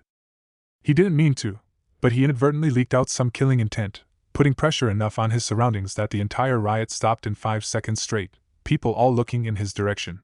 Breathing slowly and carefully, Naruto turned his hand in order to make Kimiko face him. His sister obeyed, having a somewhat terrified look on her face. How long have you been here? Naruto asked calmly in the silence that had arisen. He was almost eerie in his calmness. Kimiko blinked in response, not getting him at first. Hyo Nizen, 30 minutes, she said after a while, giving him a wide, frantic grin in an attempt to alleviate the mood. It didn't work. And in those 30 minutes, Namikaze Kimiko, you have managed to cause a complete and utter ruckus, he said evenly, once again failing to comprehend this little girl. How did she do it? Did she have a natural talent for causing complete and utter chaos? Forget about the bijou in her, they should weaponize this ability. Well. Kimiko was starting to cold sweat now, he could see it. Give me that! He heard Dosa yell from across the street, the boy having used the chance to tear his sound projector from Sasame's hands. You, Namikaze Kimiko, are a natural disaster, Naruto told his sister, equally much awed at the chaos she had created and exasperated at it. They should issue public warnings when you're out and about. What exactly were you doing this time? Dosa-kun was being mean about that sound thingy on his arm. He said it made him better than any of us. Naruto was about to groan right there. It seemed that Dosa would learn today that to his sister, that was a challenge of epic proportions. And then, he continued evenly. Well, me and Sachan decided we were gonna try to take it from him. His sister continued explaining. Just a little bit, just to teach him a lesson, she added quickly when seeing the look on Naruto's face. And the fight here? Naruto pressed. Well, Kidumaru-san grabbed hold of Sasami when we were running and threw her to the ground, and then Hanzaki-san punched him in the face, and it kinda just grew from there. Naruto wanted to crawl under a rock and die from shame. Was there nothing his little sister couldn't make an unholy mess of? Standing up, he noticed that most of the clan had turned to look at them, and Naruto pointed for Kimiko to look at them. When she had reluctantly turned towards them, he bowed, making sure to push Kimiko's head down so she bowed as well. People of the Tsubaki clan, he said now, know that if he could he would have been bright red in the face right now. On behalf of my sister, I most sincerely apologize for her behavior. Now someone landed in front of them, having leapt from a nearby rooftop, and when Naruto looked up it turned out to be Girin, who stood up now with a smile on her face. Your apology is appreciated, Naruto-sama, she said formally, standing in front of her clan with arms folded. Dosa! She commanded now, the boy startling a bit before he stepped out and came up to Girin's side. Arrogance is a character flaw you can do without, she told him. And your remark was impolite, especially to a guest. Hey, she started it! Dosa begun, Girin silencing him with one glare. And you are old enough that such a remark is unbecoming of you, she told him, Dosu eventually looking away with an angry scowl before he bowed his head. I'm sorry, he said tersely, Naruto seeing how he hated doing it. I'm sorry too, Kimiko said. Even if you are dumb. Now Naruto slapped her over the head, making the girl flinch and keep her mouth shut. None of that, he warned her. Besides, you should go home for dinner. Not quite, Girin said now. I've already spoken with Kushina-san and she said she would not mind if Kimiko ate here at all. Dinner starts in 5 minutes.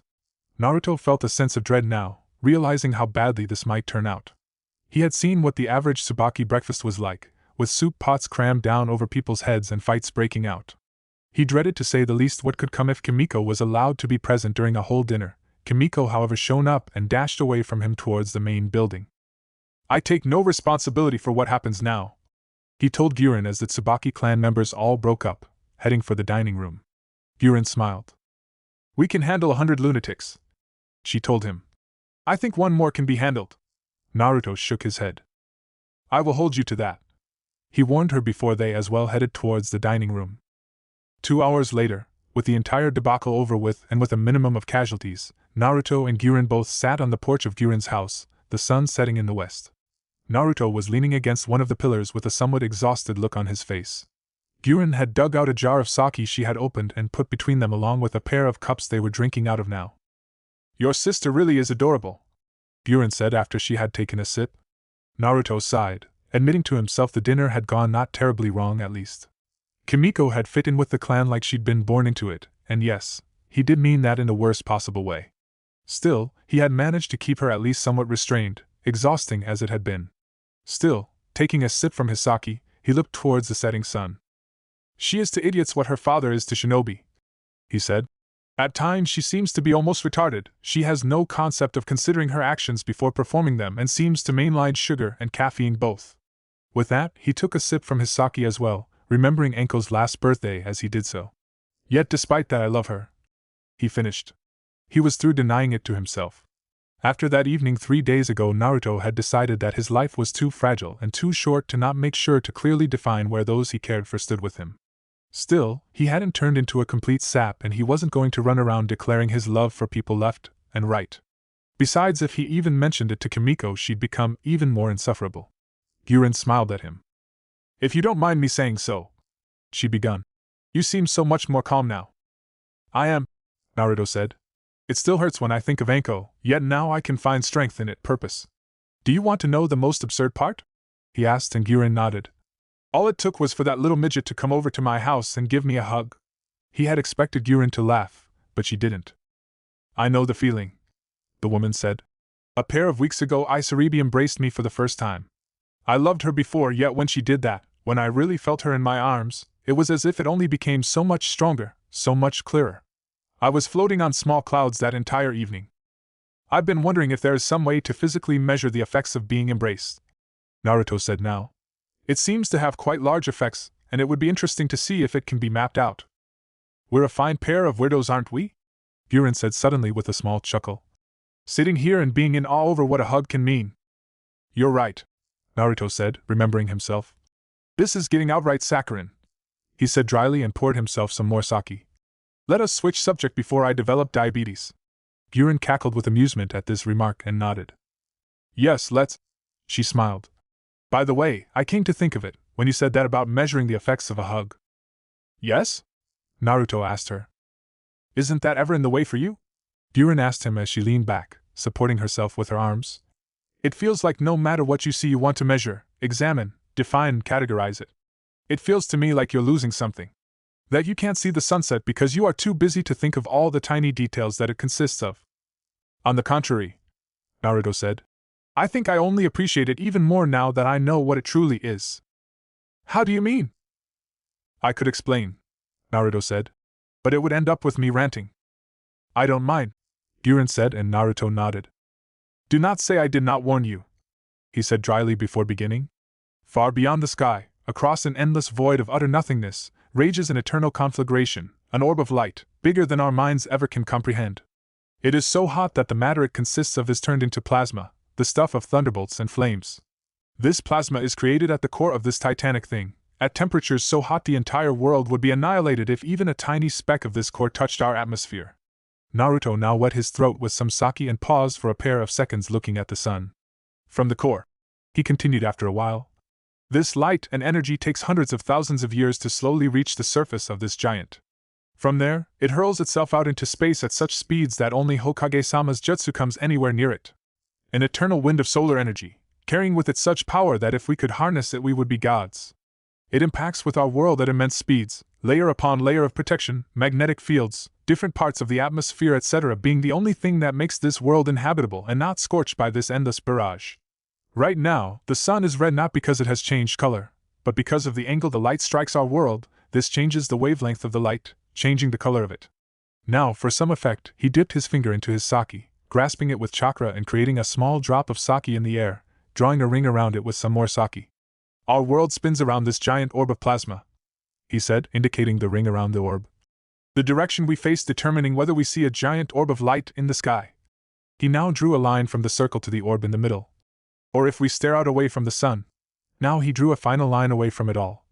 When we do, we stare out into an endlessly vast eternity, filled with millions upon millions of titanic flames as fierce as our own sun, yet who are so far away they seem only like twinkling pinpricks of light to us. Looking at Guren, who he could tell was listening from the awake look in her eyes, he nodded. You see, the sun. I see all that. He let that be the finish to his little rant, and channeled the liquid back into his cup before he took another sip of sake. All of a sudden I feel so inadequate, Guren said with a small chuckle. Like I'm making myself willfully blind to the true magic of the world. You are, Naruto said. Or not willfully, he corrected himself. But many times people would rather stick their fingers in their ears and start shouting if someone tells them that the sun is not some deity but rather something vastly different. They are the reason I'm so antisocial. Can't say I blame you. Gyurin conceded. Good thing you're not me, Naruto said. Despite all that I've said, I still find humans the most fascinating of all things that exist, as well as the most frustrating. Now, tell me of the Tsubaki clan. How is it all going? You did want to get out of here before tomorrow, right? Gyurin asked him. Don't ask me to talk about the clan, I'll never stop. I took 2 minutes to just spit out what the sun is to me, Naruto reminded her. Fire away, today seems to be the day of the rant. I would be lying if I said it was going flawlessly, Gyurin told him. Many of the people here are still scarred by what Orochimaru did to them, at times even what they themselves did to others or to themselves. You know the fights that break out all the time? They're only partially about the petty things they break out over. I'm working like crazy to make it all work. You remember what your sister said about Hanzaki punching Kyuubi? He and the former Fuma clan members are terrified that anything will happen to Sasami. She's the only one left of their leader's family, their little princess, and many times what is just some roughhousing by the others appear like an assault on her to them. Yet there seems to be some progress at least, Naruto said. For example, I never would have imagined Taiuya gaining a crush on Namishi-san. Neither would I, Gyurin smiled. But I fear the worst is yet to come there.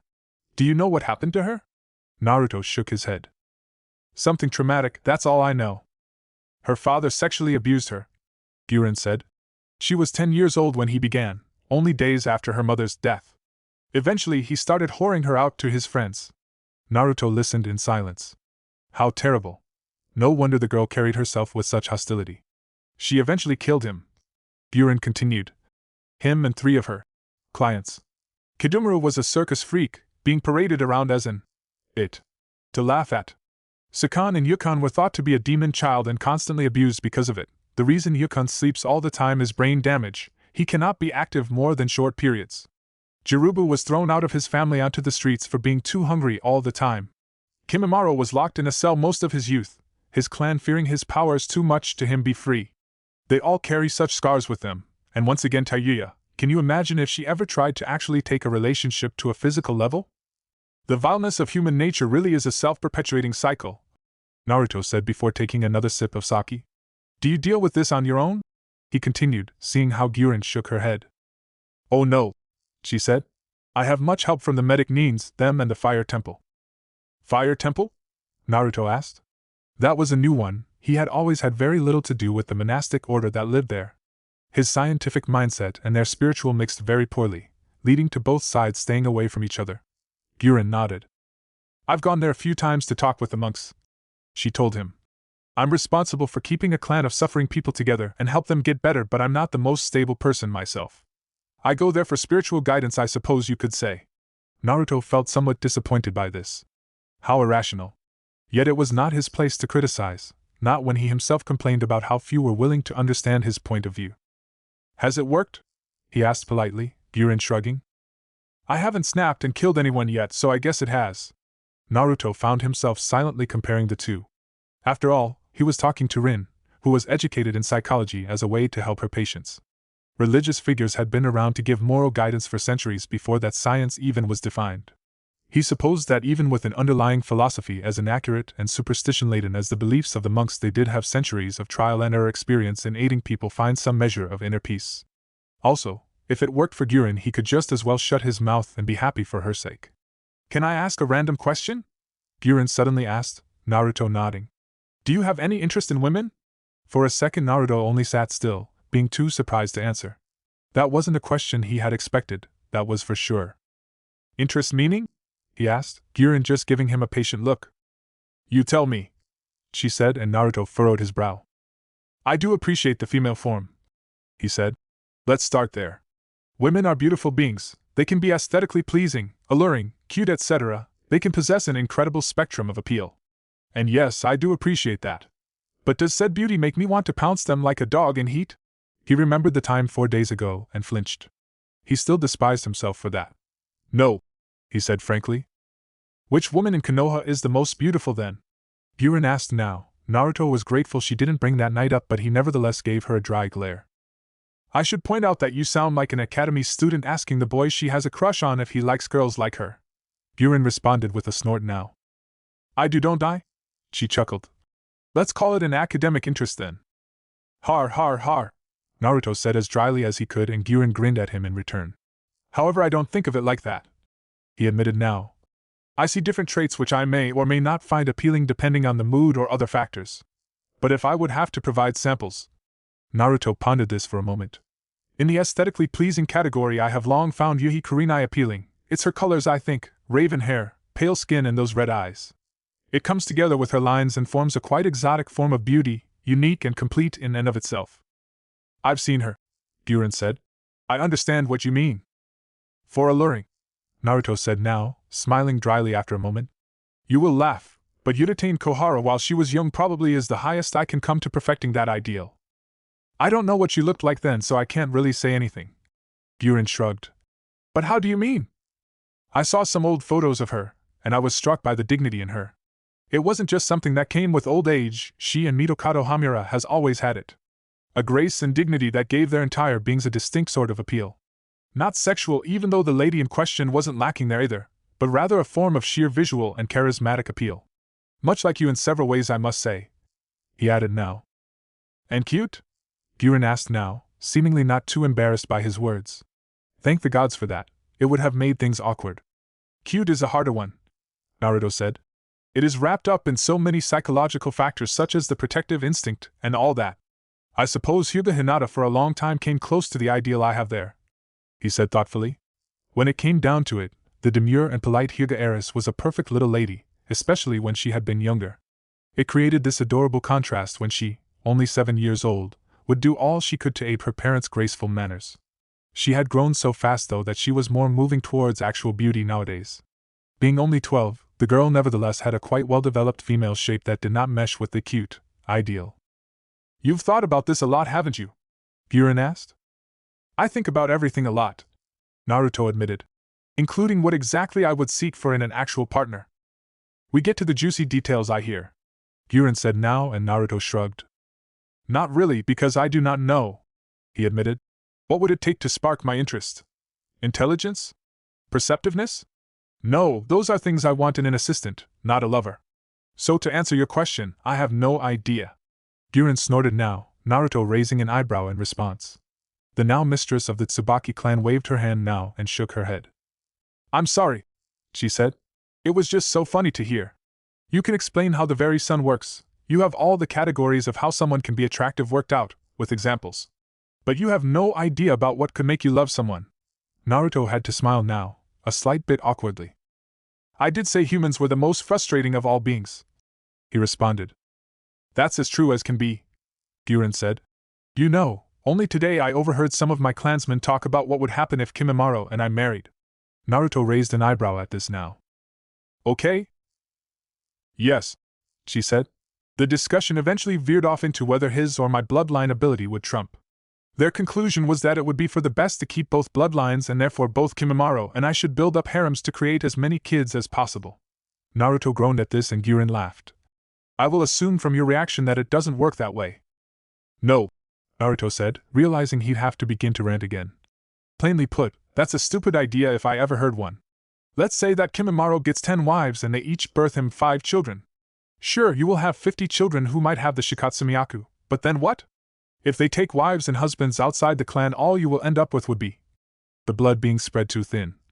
So to speak, even within most bloodline clans the abilities tend to be recessive. For example, not even all the Uchiha can develop the Sharingan, no matter how much they train. The Kaguya clan only had a few Shikatsumiyaku users even at its peak. Your bloodline is not recorded anywhere, having appeared first now. The end result would be the bloodline ability vanishing even faster as more and more genetic material without those bits that create the bloodlines is brought into the family. And what if they intermarried in the clan? Naruto smiled dryly. They would be marrying their half-siblings. You'd have thorough inbreeding within a few generations. Each of the children would have identical Kaguya DNA, meaning that the hidden weaknesses and frailties in it would be even more present and powerful in the children as the parents both possess these. There's a term called minimum viable population. The amounts of individuals needed to ensure a species' survival in nature. It's usable with the bloodlines as well, and plainly put, with only one individual left it is doomed to either extinction or at least obscurity. There simply isn't enough variation within the species, or clans, DNA to make it a viable one. I thought as much, Guren said. Would it be possible to scrub the DNA, so to speak? Identify and remove those bits that cause the weaknesses? It'd be like emptying the sea with a ladle. Naruto said. Only creating mutations such as mine is a massive job, and then there was already a set series of bits to be implemented, trial and error having determined the consequences. Here there's an entire set of DNA to decode fundamentally and then replace every single faulty bit within it. That is the sort of challenges that would take centuries to complete, centuries under which the entirety of that clan would be test subjects. Right, never mind that then, Gyurin said. Naruto knew just as well as her how little anyone in the Tsubaki clan would accept that. They had only just now left Odogekure and did not want to go back to that kind of existence. The evening passed like that, Naruto and Gyurin talking about whatever came up as the sun set in the west and dusk turned to night. In the end, as the stars twinkled overhead and the skies were clear, Naruto decided it was time to go home. Yet before said his goodbyes and left, he asked Gyurin one final question. I am not the most perceptive man in some fields, he begun, so I hope you can forgive my frankness now. Let's hear it, Gyurin said. This evening, he said. Shall I consider it the formal recognition of our bond of friendship? Gyurin blinked olishly at this question, and Naruto continued. I am not one for noticing subtle changes and what this or that kind of treatment or interaction signifies. Also, I take my friendships very seriously. So therefore I must ask. Gyurin looked at him for a second and eventually she snapped her fingers. Give me your cup then, she said, and Naruto gave it to her. Gyurin poured up the last of the sake in the flask into them and handed him one. To our friendship, she said, raising her sake cup towards him. To our friendship. Naruto smiled. Thank the gods for that, a clear statement. He wouldn't have to tiptoe around, uncertain of what this whole thing meant. Emptying the cup, he grimaced however. Though sake really needs to be drunk quickly before it goes bad. Yeah, this tasted terrible, Gyurin said. A lesson for next time? She asked now. I wouldn't mind doing this again, Naruto said. Next week, same time? He asked and Gyurin nodded. With that, Naruto now said his goodbyes and headed home. He was in a thoughtful mood, strolling through the streets of Konoha with his gaze turned upwards. He made sure to take that darkest route home, watching the skies above him. The stars were sparkling above him, thousands of them, millions he couldn't see. Each of them one titanic ball of superheated plasma around. Who knew planets like this one might spin? It was a moment of introspection for him. The universe was so infinite, so endlessly vast, so where did that leave him, Konoha and indeed this entire world? A speck of dust upon a single grain of sand at most. Yet from where he stood now, it seemed like a giant tapestry, the sky, with the stars spread out over it like countless small pinpricked holes in said tapestry. Primitive cultures had believed the stars to be openings in the sky that showed the fires of the world of gods, the afterlife. The afterlife, where Anko would be. How did it look, this curious place? Was it the garden paradise the teachings of the fire temple spoke of? Was it perhaps just endless silence and darkness? He'd never find out now, something he still felt an aching feeling over. 4 days had passed, Naruto still feeling the pain fresh in his mind. Yet at the same time, it was manageable. He'd live, he'd continue his existence. He'd never forget Anko, nor stop missing her, but he would not let her death destroy him. Indeed, if she could, he had no doubt she'd have haunted him if he had broken down. He could envision her standing by his bedside, kicking at him and telling him to go out and get laid or something. Was it too sudden? Finding resolution in only 4 days? Somehow it felt as if he did something wrong, that he wasn't properly grieving to be resolved so fast. Then again, who decided how fast or how slow grief was dealt with? Anko kept messing with his head even in death it seemed. Naruto found himself envisioning how his dear friend made a rude face at him and grinned widely. Smiling sadly, he decided to go home. It was time to let go of this, go back to the rest of his life. Goodbye, Anko, he said to himself, deciding to let this one small moment of irrationality pass.